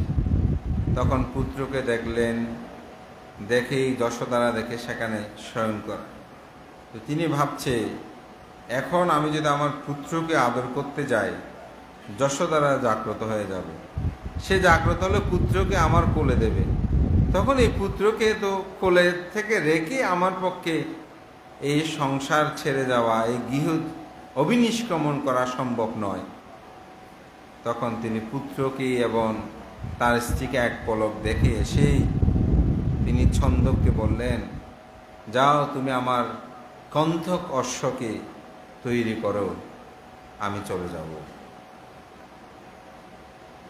তখন যেহেতু যুবরাজের আদেশ এবং ছন্দক ছিল কিন্তু সহচারী, অর্থাৎ রাজকে দেখভাল যার দায়িত্ব, তিনি যেহেতু দায়িত্ব দিয়েছেন তিনি সেগুলো ব্যবস্থাপনা করলেন। এখানে একটা বিষয় আছে, এটা আর একটু পরে বলবো। তখন সেদিন ছিল আষাঢ়ী পূর্ণিমা। ঠিক এক পলকে দেখি সেখানে অনেকগুলো কথোপকথন আছে। কথোপকথনগুলো আসলে আপনারা পড়লে ভালো হয়, আমি বললে অনেক সময় অনেক কথা যেগুলো হয়তো আমাদের পক্ষে ভিক্ষুদের পক্ষে বলাটা বেশি সুন্দর দেখায় না, অনেকে অনেকভাবে নিতে পারে। সেখানে তার হৃদয়ের কিছু কথা তিনি সেখানে ব্যক্ত করতেন। কিছু সাহিত্যিক রস কিন্তু এখানে আছে। এটা মূল যে আসলে গ্রন্থ আমি যেটা বলছি, সেখান থেকে আবার সাহিত্যিক বইগুলো যখন, সেখানে কিছু সাহিত্যিক রস কিন্তু সেখানে থাকে, সেভাবে তারা কথোপকথনগুলো তুলে ধরেছেন। তখন তিনি সেখান থেকে বিদায় নিয়ে অভিনিষ্ক্রমণ করলেন। যখনই অভিনিষ্ক্রমণ মানে গৃহত্যাগ, তিনি চলে গেলেন সাথে কণ্ঠক আর ছন্দক সারথীকে নিয়ে তিনি যাত্রা করলেন। অনমা নদীর তীরে গিয়ে তিনি তার পাদুকা, তার শরীরে যে রাজবসন, সেগুলো তিনি তার স্ত্রীকে দেওয়ার কথা ব্যক্ত করলেন। তরবা এটাও তিনি দিলেন, মুখ মানে স্বর্ণলঙ্কা যা আছে সেগুলোও দিয়ে তিনি অনমা নদীর তীরে মাথা অর্থাৎ কেশসাধন করে তিনি ঋদ্ধিময় পাত্র জীবন তিনি লাভ করেছিলেন। মহাব্রহ্মা এটা ওনাকে প্রদান করেছিল। ইতিবৎসরে খবর চলে আসলো রাজকুমার সিদ্ধার্থ অভিনিষ্ক্রমণ করেছেন। তখন যশোদারা অজর ধারায় তিনি কান্নাকাটি শুরু করলেন। স্বাভাবিক, তার দীর্ঘদিনের শেষ স্বামী তিনি চলে গেছেন। এবং রাজা শুদ্ধোধনও অনেকটা, তিনি অনেক সময় মুচ্ছন্ন, অর্থাৎ আমরা অজ্ঞান বা বেয়াস হওয়া বলি সেটাই, এরকম হয়ে যাচ্ছে, স্বাভাবিক এরকমগুলো হচ্ছে। তো ছন্দক যখন ফিরে আসলো, তো দেখার সাথে সাথে উপকরণগুলো যখন তাকে দিল, তখন যশোদারা বলছে, ছন্দক তুমি তো আমার পরম কল্যাণকামী, তুমি তো আমার পরম প্রিয়জন। যখনই এই রাজকুমার সিদ্ধার্থ চলে যাচ্ছিল, তখন কি তুমি আমাকে একটি বার ডাকতে পারোনি? তুমি কেন আমাকে ডাকো নাই? তখন ছন্দক বলল, আমি আপনাকে ডেকেছিলাম, আমি এমনভাবে চিৎকার করে ডেকেছি, কোনো রমণী আমার কথা শোনে নাই। আমার মনে হয়েছে আমার এই উচ্চ শব্দের ডাকখানি দেবতাগণ যেন অপরে কেউ শুনতে না পারে সেরকম প্রতিবন্ধকতা সৃষ্টি করেছে। নয়তো আমি যেভাবে চিৎকার করে ডাক দিয়েছিলাম, আপনি অবশ্যই জাগ্রত হওয়ার কথা ছিল। বজে শুধু তা নয়, খন্তক অশ্ব যেটা ঘোড়া, বোধে তার পায়ের শব্দ এটি যোজন মাইল পর্যন্ত শোনা যায় সে কোনো পথ দিয়ে হেঁটে যাওয়ার সময়। কিন্তু আমি অবাক হয়েছি, যখন রাজকুমার সিদ্ধার্থ আমাকে সুসজ্জিত করার জন্য বলেছে, তখন এত শব্দ হয়েছে, কিন্তু এই শব্দ রাজপ্রাসাদের কেউ শোনে নাই। আমার মনে হয়েছে চারি লোকপাল দেবতা তারা সেই কন্তক অশ্বের পায়ে হাত দিয়ে রেখেছে, যাতে খরমের সেই শব্দগুলো না হয়। এভাবেই তিনি গৃহত্যাগ করেছেন। যেদিন তিনি গৃহত্যাগ করেছেন, তার রাজউপোষণ পরিত্যাগ করেছে বলেছে, চুল কত্তন করেছে বলেছে কে? ছন্দক। সেদিনই যশোদারা তার নিজের চুল তিনি নিজে কেটে ফেললেন। রাজকীয় যে ভূষণ, রাজকীয় যে কাপড় চোপড়, সেগুলো তিনি পরিত্যাগ করে গেরুয়া বসন তিনি ধারণ করলেন। গেরুয়া মানে জীবন না, অর্থাৎ সে ধরনের সাদাসিধে জীবন তিনি ধারণ করলেন। এবং যখনই শুনেছে তিনি আর কোনো খাটের মধ্যে, পালঙ্কের মধ্যে তাকে নিচে থাকে, তিনি সেটা অবলম্বন করলেন। যখন শুনেছে সে একাহারী, অর্থাৎ একবার মাত্র আহার গ্রহণ করে, তিনিও একবার আহার গ্রহণ করেছেন। ইতিবৎসে সুপ্রবুদ্ধ তিনি খবর পেলেন তার কন্যাকে ছেড়ে রাজকুমার সিদ্ধার্থ চলে গেছে। তিনি রাজপ্রাসাদে আসলেন। রাজা শুদ্ধোধনকে যথা কথা বলে তিনি ভৎসনা করলেন, ওজা আপনি আমার কন্যার জীবন শেষ করে দিয়েছেন, এখন আমার কন্যাকে আমি নিয়ে যাব, আমার কন্যাকে বিবাহ করার জন্য অনেক রাজপুত্র, অনেক রাজ্যের অনেক শ্রেষ্ঠী তারা এখনও আমাকে পত্র দিচ্ছে, আমার সন্তান এখানে এরকম স্বামীহীনভাবে তিনি থাকবে না। এখানে একটি কথা আমি বলবো, অনেক ভিন্ন সম্প্রদায়ের অনেক সময় আমি ফেসবুকে বা সোশ্যাল মিডিয়ায় তাদের কিছু উক্তি আমি দেখি।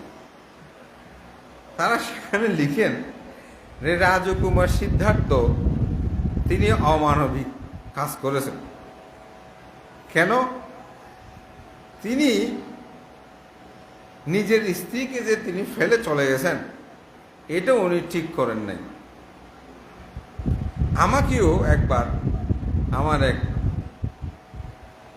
বন্ধু সে আমাকে প্রশ্ন করেছে, বলতে আচ্ছা এটা কি ঠিক কাজ হলো যে তিনি বিয়ে করলেন, তিনি ওনাকে ছেড়ে চলে গেলেন, এই যে উনি কিভাবে থাকবে চলবে?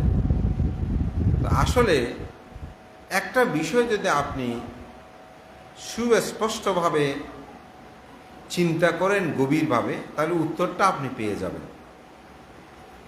এটার জীবনের শেষে গেলে আরও বুঝতে পারবেন। তবু আমি এই জায়গায় এই কথাটা বলছি। যেমন একজন সৈনিক দেশকে রক্ষা করার জন্য যখন যুদ্ধে যায়, তখন কি তিনি স্ত্রীকে সাথে করে নিয়ে যায়? কেন? কারণ যুদ্ধের মধ্যে স্ত্রীকে নিয়ে গেলে কি তিনি কি স্ত্রীকে রক্ষা করবে নাকি যুদ্ধ করবে? তো বুদ্ধ অর্থাৎ রাজকুমার সিদ্ধার্থ তিনিও একটি যুদ্ধে গিয়েছেন। কিসের যুদ্ধ? মারের সাথে তিনি একটা যুদ্ধে অবতীর্ণ হয়েছেন, অর্থাৎ তিনি একটি সত্যকে আবিষ্কার করার জন্য গিয়েছেন। তো ওখানে কি স্ত্রী পুত্র নিয়ে গেলে হবে? তা আমি বললাম তিনি তো যশোদারাকে তালাকও দেয়নি, তাকে পরিত্যক্ত করেনি। তিনি একটি সত্যকে আবিষ্কার করতে গিয়ে, অর্থাৎ জরা দুঃখ, ব্যাধি দুঃখ, মরণ দুঃখ, এগুলো থেকে কিভাবে মুক্তি পাবে, একটা দেশ কিভাবে মুক্তি পাবে, সেজন্য যেমন অস্ত্রশস্ত্র নিয়ে যুদ্ধ করতে গেছে, স্ত্রী পুত্র সবাইকে ফেলে, ঠিক অনুরূপভাবে আমার চিত্ত জগতের মধ্যে, ওটা হচ্ছে বাহ্যিক জগৎ, এটা হচ্ছে আমার চিত্ত জগতের মধ্যে, আমার জীবনের মধ্যে যে ব্যাধি জরা দুঃখ, ব্যাধি দুঃখ, মরণ দুঃখ আছে, সেটা থেকে মুক্তি লাভ করার জন্য আমার এই যাত্রা। তো সুতরাং আপনি দুটাকে যদি একটু তুলনামূলকভাবে চিন্তা করেন, তাহলে কিন্তু এখানে কোনো অমানবিকতার বিষয় হয় না। তো আমি যুদ্ধে গিয়েছি, যখন মৃত্যুবরণ করেছি, তাহলে আমার স্ত্রী বিধবা হয়ে যায়নি, তাহলে যুদ্ধে যাওয়াটা কি ঠিক হয়েছে? ফিরে আসলে তো আসলাম, কিন্তু না আসলে তো এটা মৃত্যু অবধারিত। তো সুতরাং এটা একটা বুদ্ধের যুদ্ধে যাওয়া, এখানে স্ত্রী পুত্র নিয়ে যাওয়ার কথা নয়। আর যেহেতু রাজ পরিবারের ওনার ভরণ পোষণের কি কোনো অভাব হবে? অভাব হবার কথা নয়। ধর্মপ্রাণ প্রিয় উপাসক উপাসিকা বিন্দু, পরবর্তীতে এটা আরও বিষয়টা স্পষ্ট হবে। তখন তিনি এইভাবেই সুপ্রবুদ্ধ বলছেন, না আমি নিয়ে যাব, আমার এই সন্তানকে এখানে আর রাখবো না। তখন রাজা শুদ্ধোধন প্রথমে অনেকটা নিরুপায়, প্রথমে বলেছেন সে তো আমার কন্যার মতো, আমার পুত্র চলে গেল, আমি কন্যা রূপে তাকে গ্রহণ করে রেখেছি, আমার নাতি আছে, তাকে আমি এখানে কোনো কিছুর অভাব হবে না, এভাবে বিভিন্ন কথা বললেন। কিন্তু উনি বললেন যে না। তখন যশোদারাকে ডাকলো।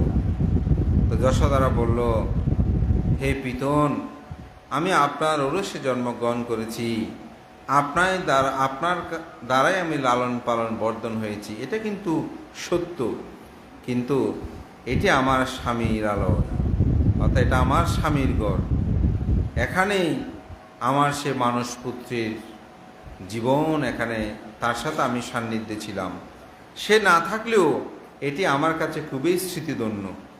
আমার পুত্র, আমি কোথায় যাব না এবং আমি কারোর সাথে আর বিবাহ বন্ধনে আবদ্ধ হতে পারবো না। সেই আমার জীবনের সবচেয়ে মূল্যবান, আজীবন আমি এভাবে থাকবো এবং আমি মনে করি সে এক সময় ফিরে আসবে আমার কাছে, এটা আমি জানি। এরকম বলে পিতার কথা, ভাইয়ের কথা সব কিছু তিনি প্রত্যাখ্যান করলেন। দীর্ঘ 6 বছর কঠোর সাধনার পর তিনি বুদ্ধ হলেন, জগৎ খ্যাত হলেন। তার সুনাম সুযশ জ্ঞাতি সর্বদিকেই প্রসারিত হলো। রাজকুমার সিদ্ধার্থ আর সিদ্ধার্থই থাকলেন না। তিনি বৈশাখী পূর্ণিমা তিথিতে জন্মান্তরের চারি অসংখ্য লক্ষাধিক কল্প পারমে সম্ভার পূরণ করে জরা দুঃখ, ব্যাধি দুঃখ, মরণ দুঃখ থেকে বিমুক্তি লাভের প্রত্যয়ী তার যে সাধনা, সেটি গয়ার বুদ্ধিমতলে বসে তিনি সেই পরম, সেই সত্য, চারিয়ার্য সত্য আজষ্টাঙ্গ মার্গ আবিষ্কার করে তিনি জগতেই বুদ্ধত্ব লাভ করলেন। তখন তার নাম হলো গৌতম বুদ্ধ। তো গৌতম বুদ্ধ আর বুদ্ধিসত্ত্বের মধ্যে সেজন্য সিদ্ধার্থের মধ্যে পার্থক্য আছে, আবার একে অপরের পরিপূরক। চারিদিকে সধর্মের প্রচার হলো। রাজা শুদ্ধোধন খুব ইচ্ছে করছে সে নিজের পুত্রকে দেখার জন্য। এখন যাকে পাঠায় সে বুদ্ধের কাছে গিয়ে ধর্ম শুনে কপিলবস্তু নগরে আসার কথা ভুলে যায়। তো কালুদায়ী নামক এক মন্ত্রী ছিল, সে ছিল খুব চৌকস এবং সে রাজকুমার সিদ্ধার্থের বাল্যবন্ধু। রাজা শুদ্ধোধন চিন্তা করলেন, বলে তাকে পাঠালে ভালো হবে। তো কালুদায়ীকে ডেকে বলছে, অনেককেও পাঠালাম, কেউ তো আমার পুত্রকে নিয়ে আসে না। তুমি খুব বুদ্ধিমান, চৌকস, তোমাকে আমার মনে বিশ্বস্ত হচ্ছে, তুমি গিয়ে তুমি আমার পুত্রকে নিয়ে আসো। তখন সে গেল, গিয়ে বুদ্ধের ধর্ম কথা শুনতে শুনতে সে যে আর কপিলবস্তু আসতে বলবে সেই চিন্তা নাই, তিনি প্রব্রজ্য গ্রহণ করে ফেললেন।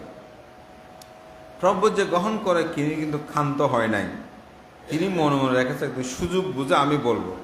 তো একদিন তিনি সুযোগ বুঝে বুদ্ধকে বলছেন, আপনি কপিলবস্তু নগরের, আপনি রাজপুত্র, আপনার পিতাকে কি আপনি দেখতে যাবেন না? বলছে, হ্যাঁ অবশ্যই যাব। আমার পিতা তো আমার পরম হিতৈষী কল্যাণ মিত্র, আমার মাতা তো আমার পরম হিতৈষী, আমার পরম উপকারী, অবশ্যই আমি তাদেরকে দেখতে যাব। তখন তার বুদ্ধত্ব লাভের পর 7ম বছর, অর্থাৎ সারদা ঋষিপথার নিগতাভাবের পরে তিনি সশস্য নিয়ে কপিলবস্তু নগরে তিনি গমন করলেন। চারিদিকে এর আগে কালুদায়ীকে পাঠিয়ে দিয়েছে যে আমি আসছি এই খবরটা দেওয়ার জন্য। যখনই খবর দিল, রাজ্যের মধ্যে বহু আয়োজন, সব কিছু সুসম্পন্ন হলো। তারপরে সেখানে যখনই রাজকুমার অর্থাৎ গৌতম বুদ্ধ, এখন তার সিদ্ধার্থ নয়, গৌতম বুদ্ধ, তিনি যখন প্রবেশ করলেন তখন দেখা গেল তিনি পাত্রহস্তে পিণ্ডচারণে বের হয়েছে। রাজা খুব ক্ষুব্ধ হলেন, মনে খুব কষ্ট পেলেন।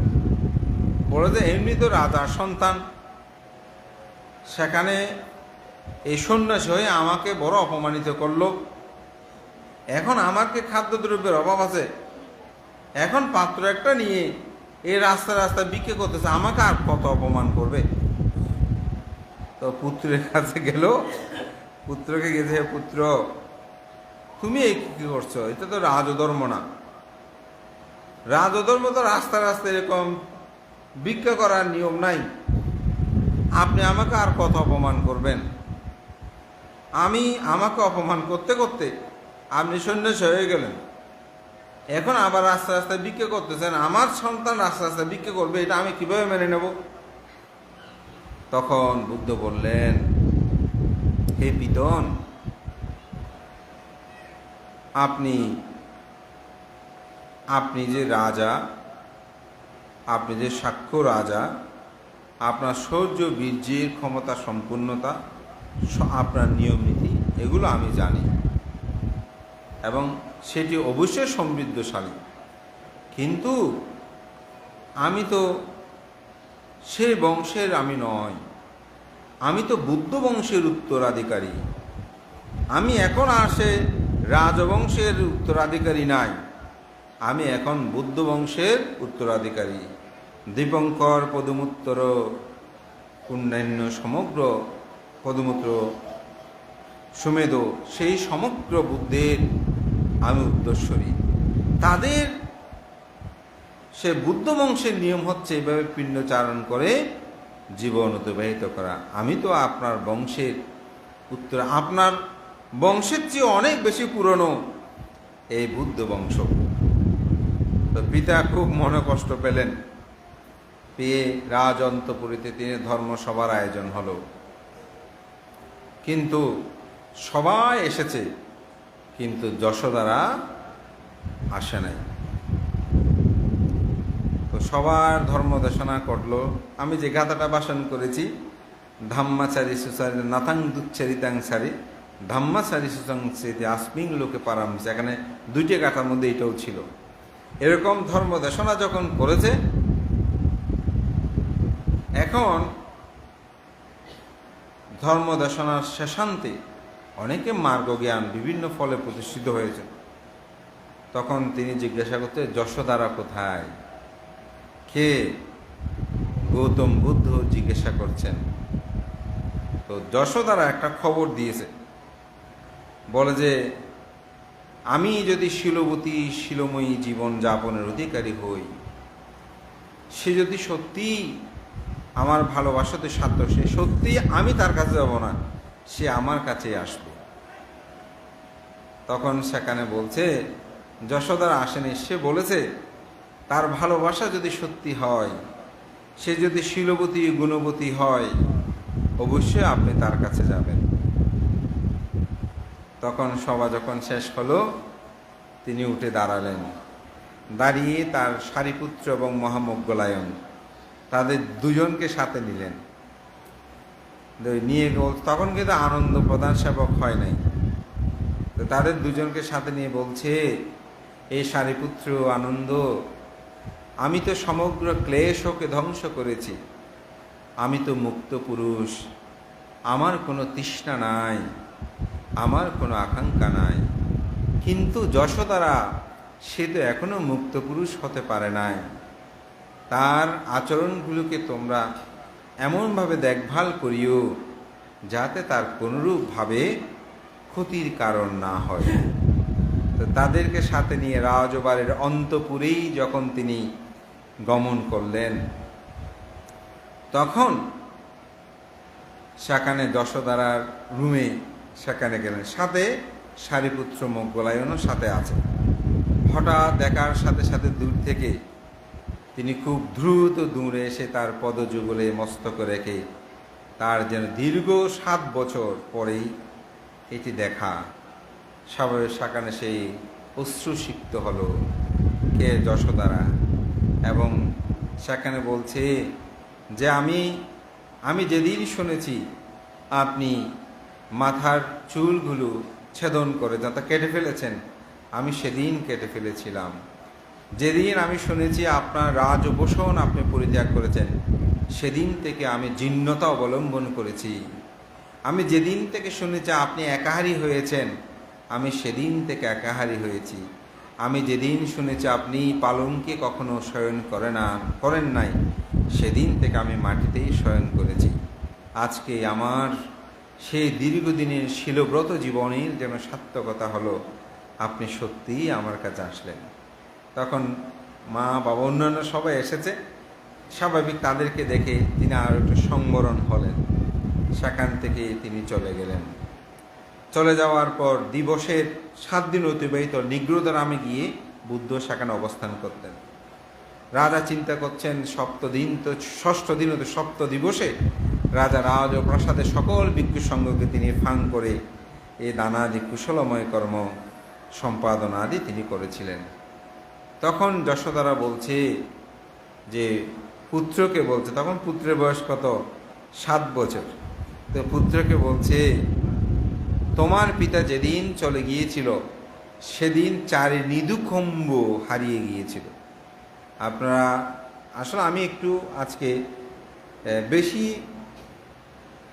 কথা বের করতে চাইনি, কারণ সিদ্ধার্থ যেদিন জন্মগ্রহণ করে সেদিন কিন্তু 4 নিদুকুম্ভ উৎপন্ন হয়েছিল। ওখানে আনন্দের জন্ম, তারপর খন্তকের জন্ম, বুধিবৃক্ষের জন্ম, এরকম 8টি জন্ম আছে।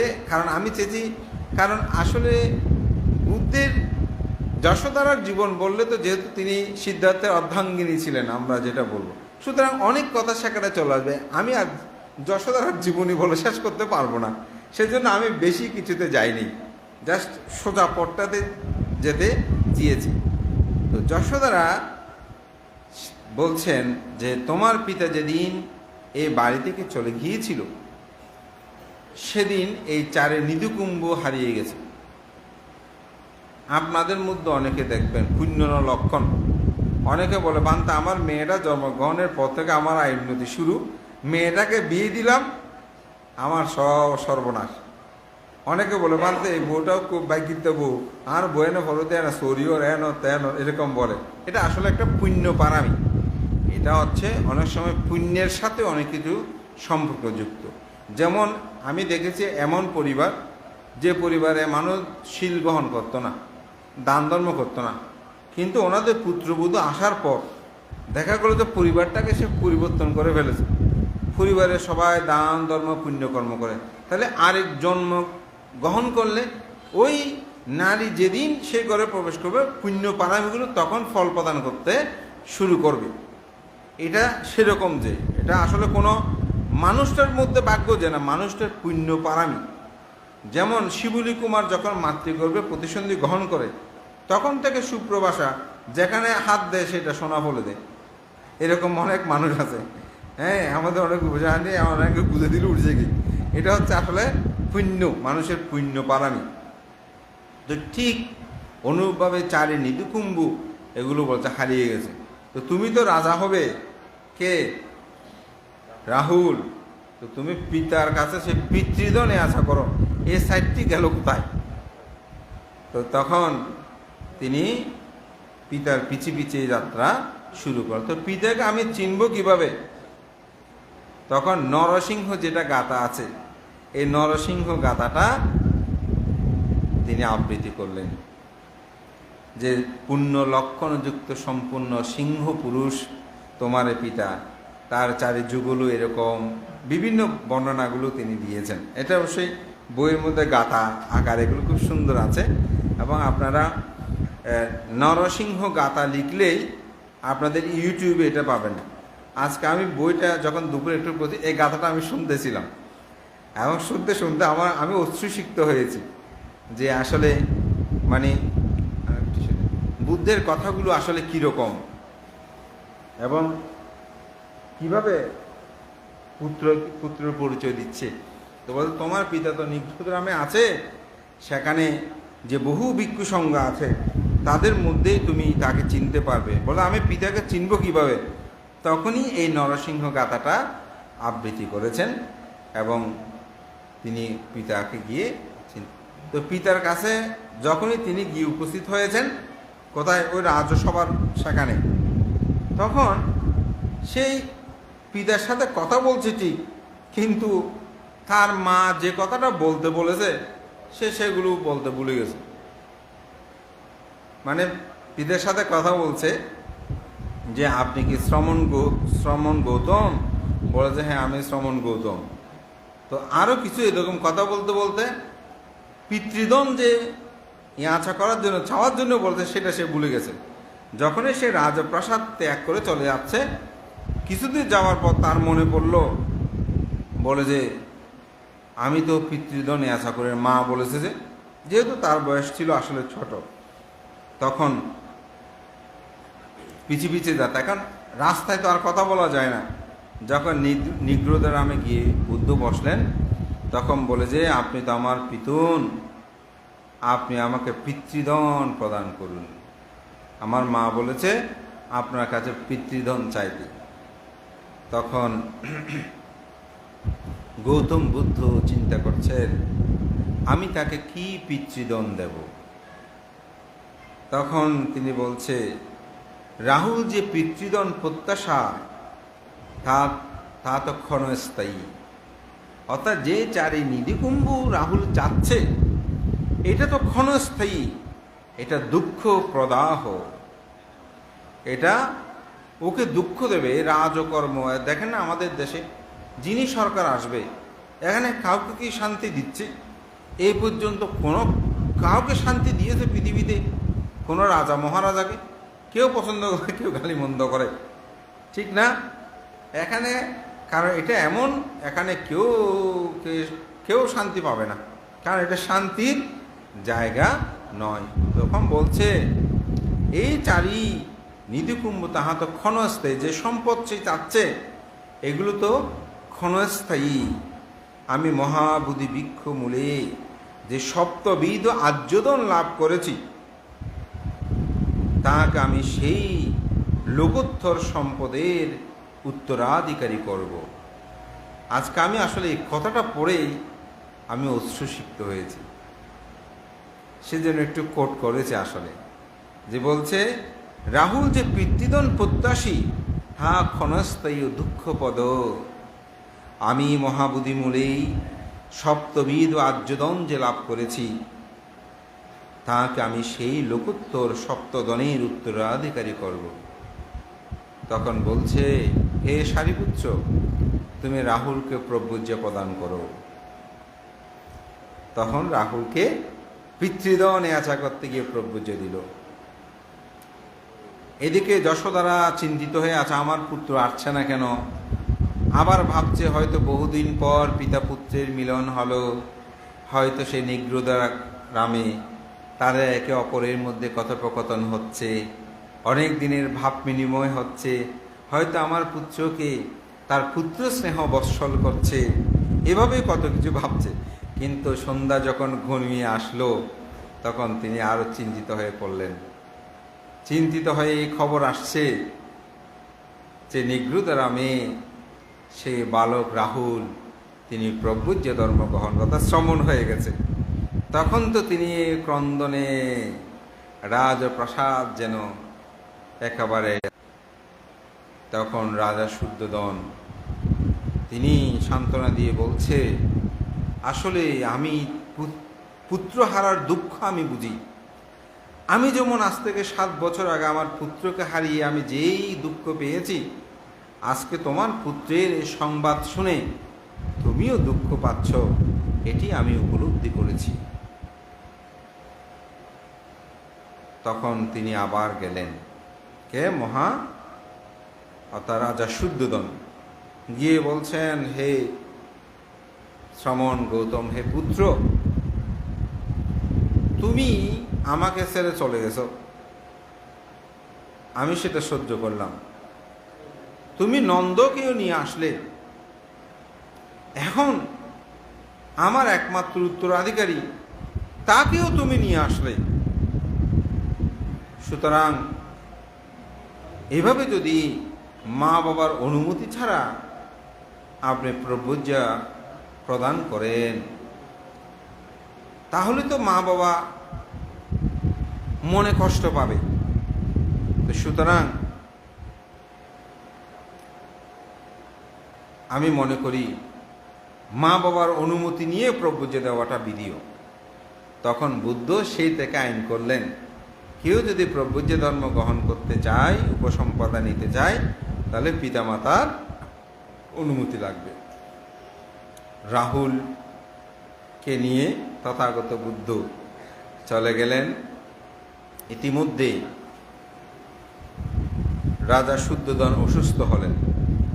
তখন বৈশালীর কুটাগারায় তথাগত বুদ্ধ অবস্থান করছেন। সেখান থেকে আসলে সময়টা চলে যায়, কাহিনীগুলো তো খুব অনেক কথা, সব আসলে বলতে সময়ের প্রয়োজন হয়, যেগুলো অনেকটা জীবন কথা, তো এটা বিশাল। কারণ প্রায় ৭৮ বছরের জীবন কাহিনী যশোদারার। তো ৭৮ বছরের জীবন কাহিনী শুধু তা নয়, চারে অসংখ্য লক্ষাধিক গল্পের আগের জীবনীও অনেক আছে এখানে, মাঝে মাঝে গল্প, এগুলো বলতে সময় নাই। তো এটা তো আসলে ঘন্টা দেড়েকের মধ্যে ব্যক্ত করাটা সহজ নয়। আমি যতটুকু পারি মূল বিষয়টা আপনাদেরকে বোঝানোর জন্য বলছি। তখন রাজরত্নপুরী অনেকটা বলা যায় পুরুষ শূন্য হয়ে পড়েছে। কারণ আনন্দ থেকে শুরু করে নাপিত, উপালি, ভিগু, তারা সবাই চলে গেছে বুদ্ধের কাছে। যখন রাজা অসুস্থ হলেন, রাজা শুদ্ধোদন তখন খবর পাঠালো। তখন বৈশালীর কুটগারা থেকে তথাগত বুদ্ধ আবার আসলেন।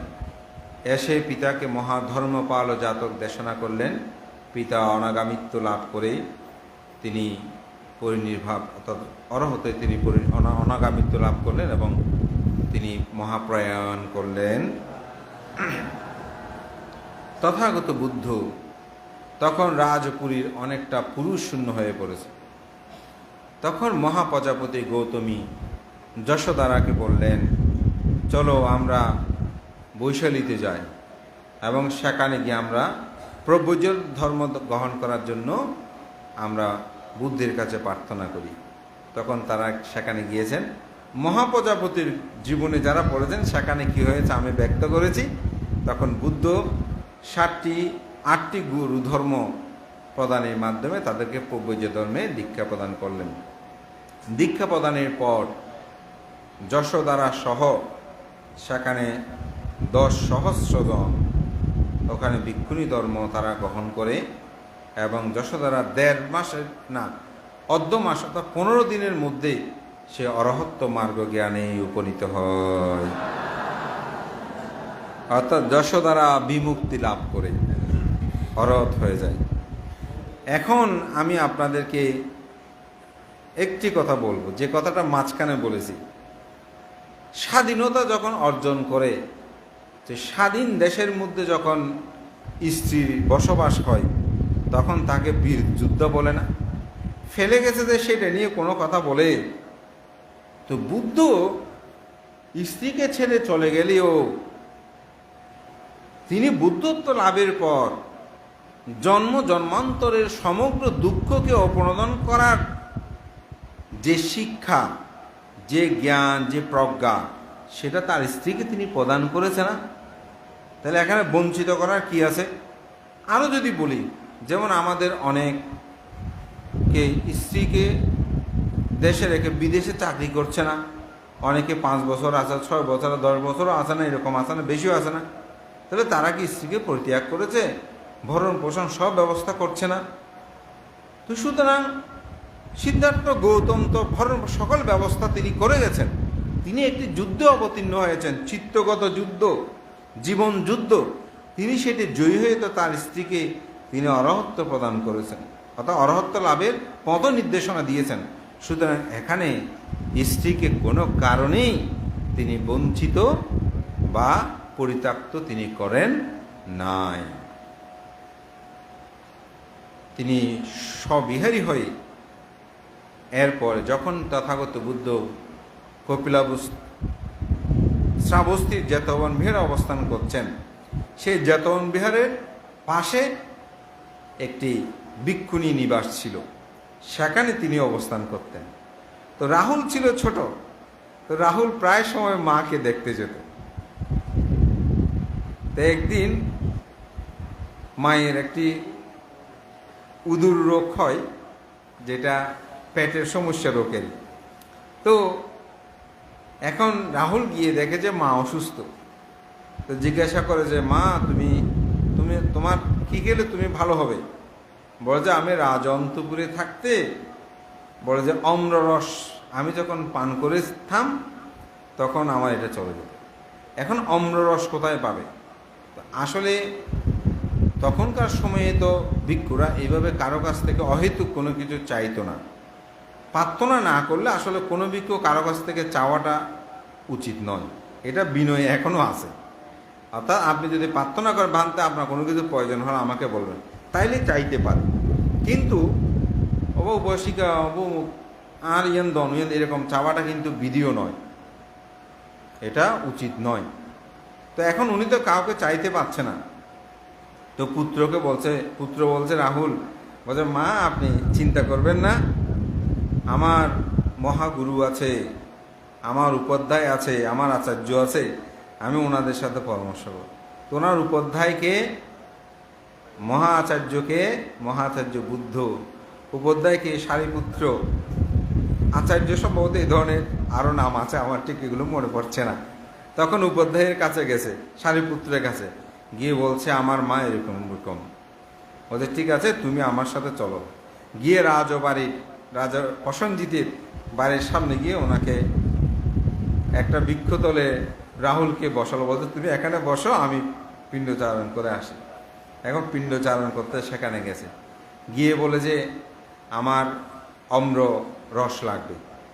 সারিপুত্রকে যেহেতু রাজা প্রসেনজিৎ প্রার্থনা করে রেখেছে, তাই তিনি বলতে পেরেছেন। বলার পর অম্র রস দিল, দেওয়ার পরে সেগুলো নিয়ে এখন রাজা বলতেছে যে তিনি কেন অম্র রস চেয়েছে।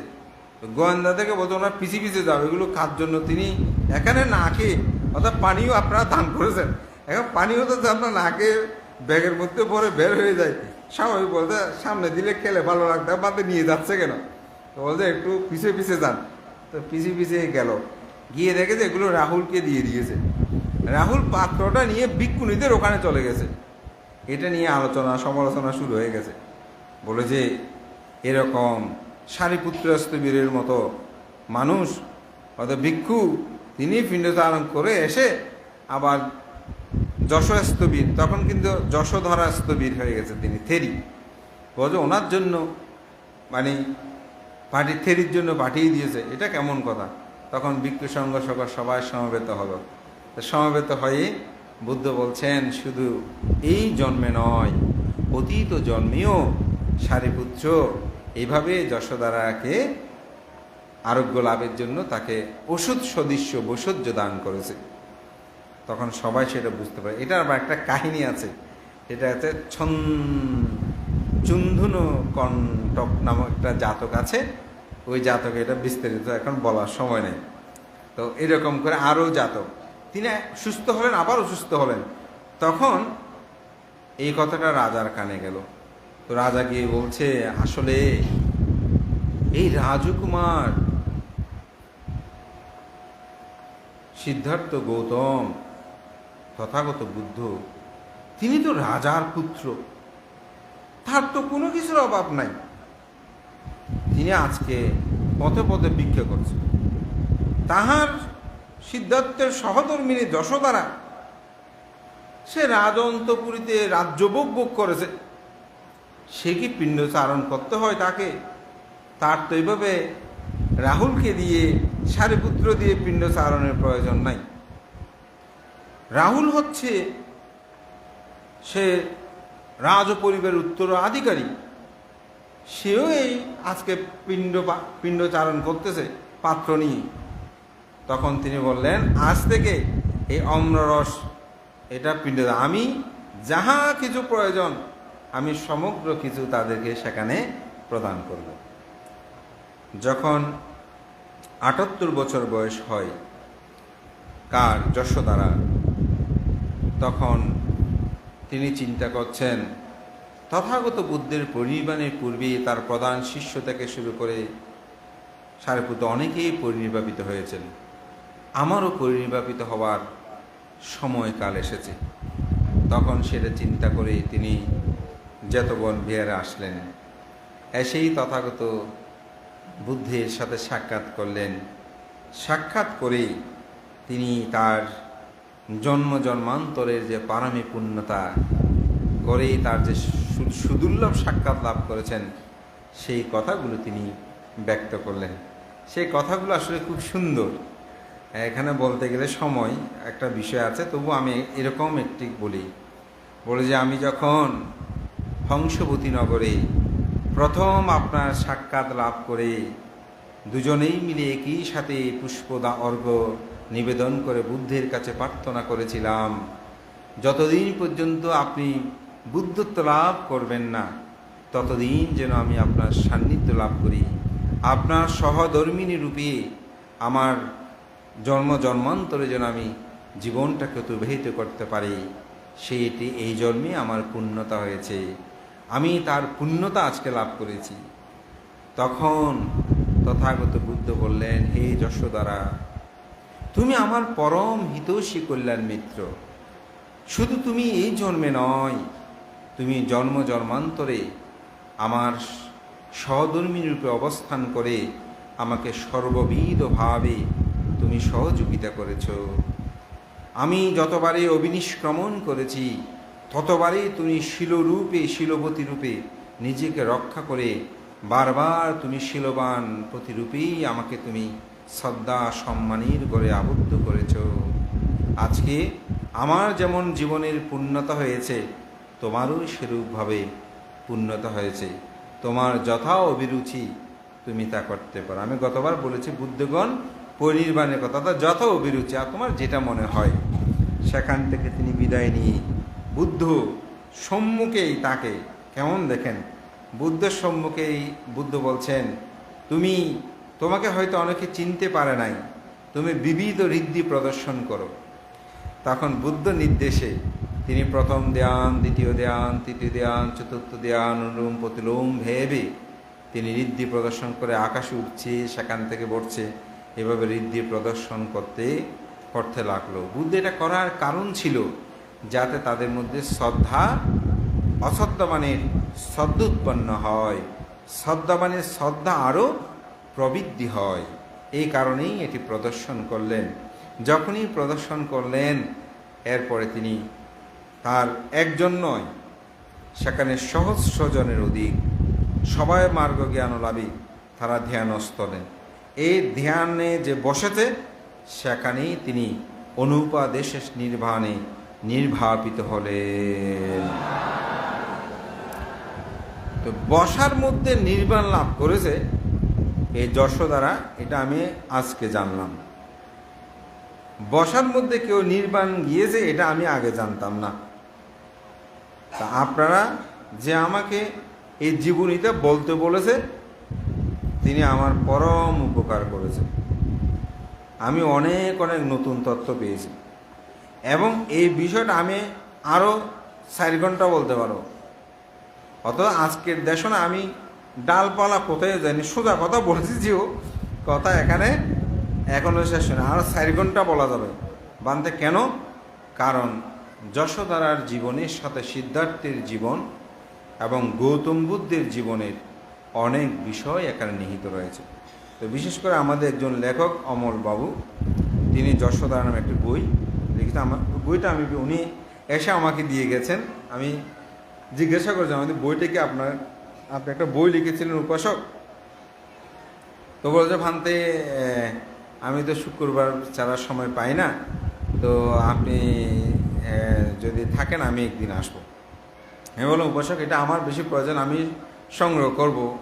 তা আমি সংগ্রহ করার আগেই এই উপাসক তিনি খুব ভালো লিখেন, অনেকগুলো বই তিনি লিখেছেন এবং বর্তমানে বাংলাদেশে একজন পরিচিত লেখক উনি। তো অমলবাবু তিনি যশোদারাকে নিয়ে এই বইটি লিখে আমাদেরকে উপকার করেছেন। এটা ললিত বিস্তর থেকে শুরু করে বহু গ্রন্থের তিনি এখানে সারমর্ম উপলব্ধি করে একটি সুন্দর গ্রন্থ এখানে তিনি উপস্থাপনা করে আমাদেরকে কৃতার্থ করেছেন। তো যাই হোক, উপাসককেও ধন্যবাদ জানাই। আমাদের শ্রদ্ধেয় শিলভদ্র ভান্তের তিনি যে থেরিগাথা থেকে শুরু করে আমাদের সুগত বংশবান্তের যে যশোদা, আমি বইটা অনেক আগে পড়েছিলাম, তো বইটা আসলে খুঁজে পাচ্ছি না। তো খুঁজে না পাওয়ার কারণ, বই কাউকে দিলে এই বই আর আসে না। তো মাঝে মধ্যে যখন প্রয়োজন হয় খুঁজে পাওয়াটা করে। আর আমার এত বই হয়ে গেছে, সত্যিকার তা আগে একটা ভালো ছিল, বই আমি কোথায় রাখতাম, নিজে রাখতাম, যে খুঁজে পেতাম। এখন আমি ওদেরকে রাখতে দিই, ওরা রাখে, এখন আমি খুঁজে পাওয়াটা খুব কঠিন। তো যাই হোক, আমি এইটুকু আপনাদেরকে বলবো, আসলে যশোদারার জীবন যে তার স্বামীর প্রতি যে ভক্তি, এটা একটা মহান শিক্ষণীয় ব্যাপার। এবং নিজের জীবনে চারে অসংখ্য লক্ষাধিক কল্প পারমিক সম্ভার পূরণে একই সাথে জন্ম জন্মান্তরে সাক্ষাৎ, এটিই আসলে আমাদের সবাইকে খুব ভাবিত করে। মানুষের জীবনগুলো আসলে এক বিচিত্রময়, আমার কাছে খুব অবাক লাগে। এই যে হংসপতি নগরে মানে তাপস্যমেধ তাপস এসেছে দেখার জন্য অম্ল সংগ্রহ করবে, অর্থাৎ লবণ সংগ্রহ করতে পাহাড় থেকে মাঝে মধ্যে ঋষিরা আসেন। তো ওই রকম এসেছে যে সেখানে যার সাথে দেখা হলো, আবার তার বুদ্ধ হবার কথা শুনে তিনি বলছে যে আমি তার ফুল দিয়েছি, আমি এই পুণ্য দিয়ে প্রার্থনা করি তার সাথে যেন আমার দেখা হয়। মানুষের যে এই যে জন্ম জন্মান্তর সাক্ষাৎ পারামি পূর্ণতা, সেজন্য আসলে প্রার্থনা করতে জ্ঞান প্রজ্ঞার প্রয়োজন। যদি সঠিকভাবে আপনি সে প্রার্থনাটা সুসম্পন্ন করেন এবং পুণ্য চেতনা থাকে, তাহলে সেই পুণ্যতা মানুষ লাভ করতে পারে। এই যশোদারার জীবন থেকে আমাদের অনেকগুলো শিক্ষণীয় বিষয় আছে। পুত্রকে তিনি কীভাবেই পিতৃদয় নেয়াচা করতে গিয়ে, তো আপনার রাহুল চরিত কিন্তু একটা বই আছে, রাহুলের জীবনী। তো এবং বুদ্ধ যখন জেতবনে দেশনা করছেন তখন বলছেন যে হে উপাসক উপাসিকাগণ, যত ভিক্ষুণী আছে সমগ্র ভিক্ষুণীর মধ্যে অভিজ্ঞানে অর্থাৎ অভিজ্ঞতার জ্ঞানে শ্রেষ্ঠ হচ্ছে যশোদারা। যশোদারা কিন্তু এটা একটা উপাধি লাভ করেছে, যেমন সারিপুত্র ধর্ম সেনাপতি, আনন্দ প্রদান সেবক, আর অভিজ্ঞানে শ্রেষ্ঠ হচ্ছে যশোদারা। এই উপাধিটা তিনি লাভ করেছেন। এটা না বললে আজকের দেশনাটা অসম্পূর্ণ থেকে যেত। তো যাই হোক, সবার মঙ্গল সুখ কামনা করছি। সবাই খুব আগ্রহ ধৈর্য সহকারে সবাইকে দেখলাম একাগ্র মনে আপনারা শ্রবণ করছেন। তো আসলে কথা না বললে চুপে সারে যদি শুনে একাগ্র চিত্তে, যিনি দেশক আমি নয় যে কোনো কেউ বলতেও ভালো লাগে, দেশকের কথাগুলোও মধুময় হয়ে ওঠে। তো আমাদের এই বিহারে একটা খুব ভালো দিক, আমরা যখনই ধর্ম দেশনা শুরু করি আপনাদের মধ্যে একটা নীরবতা নিস্তব্ধতা থাকে। এই নীরবতা নিস্তব্ধতা একজন দেশককে তার দেশনাগুলোকে আমি মনে করি উপস্থাপনা করতে সহযোগিতা করে। তো সামনে তো আমাদের আর একটা মাত্র আসলে উপসদ অর্থাৎ বিশ্বভিত্তিক আলোচনার সুযোগ আছে।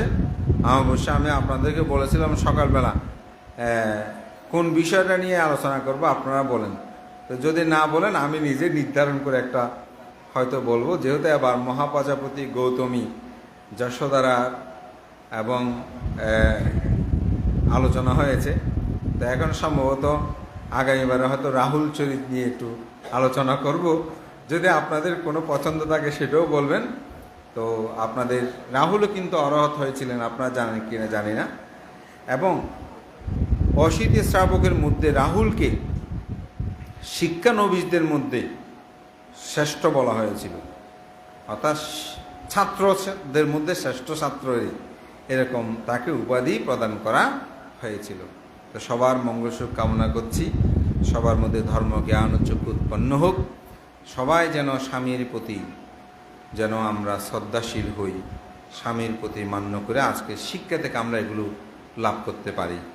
এবং শুধু স্বামী হলে হবে না, স্বামীদেরও উচিত স্ত্রীর প্রতি দায়িত্ব কর্তব্যগুলো যথাযথভাবে প্রতিপালন করা, যেমন তথাগত বুদ্ধ তিনি তা সম্পাদন করেছেন।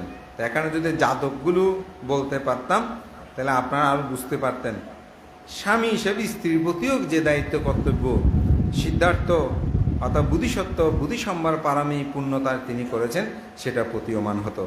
সবার মধ্যে ধর্মচক্ষু উৎপন্ন হোক, ধাম্যচারী ইহ পরলোকে তারা সুখে জীবন যাপন করে, সেরূপ সুখী জীবনযাপন এই প্রত্যয় ব্যর্থ করে আমার নাতি দীর্ঘ ধর্মকথা এখানে শেষ করছি। জগতের সকল প্রাণী সুখী হোক।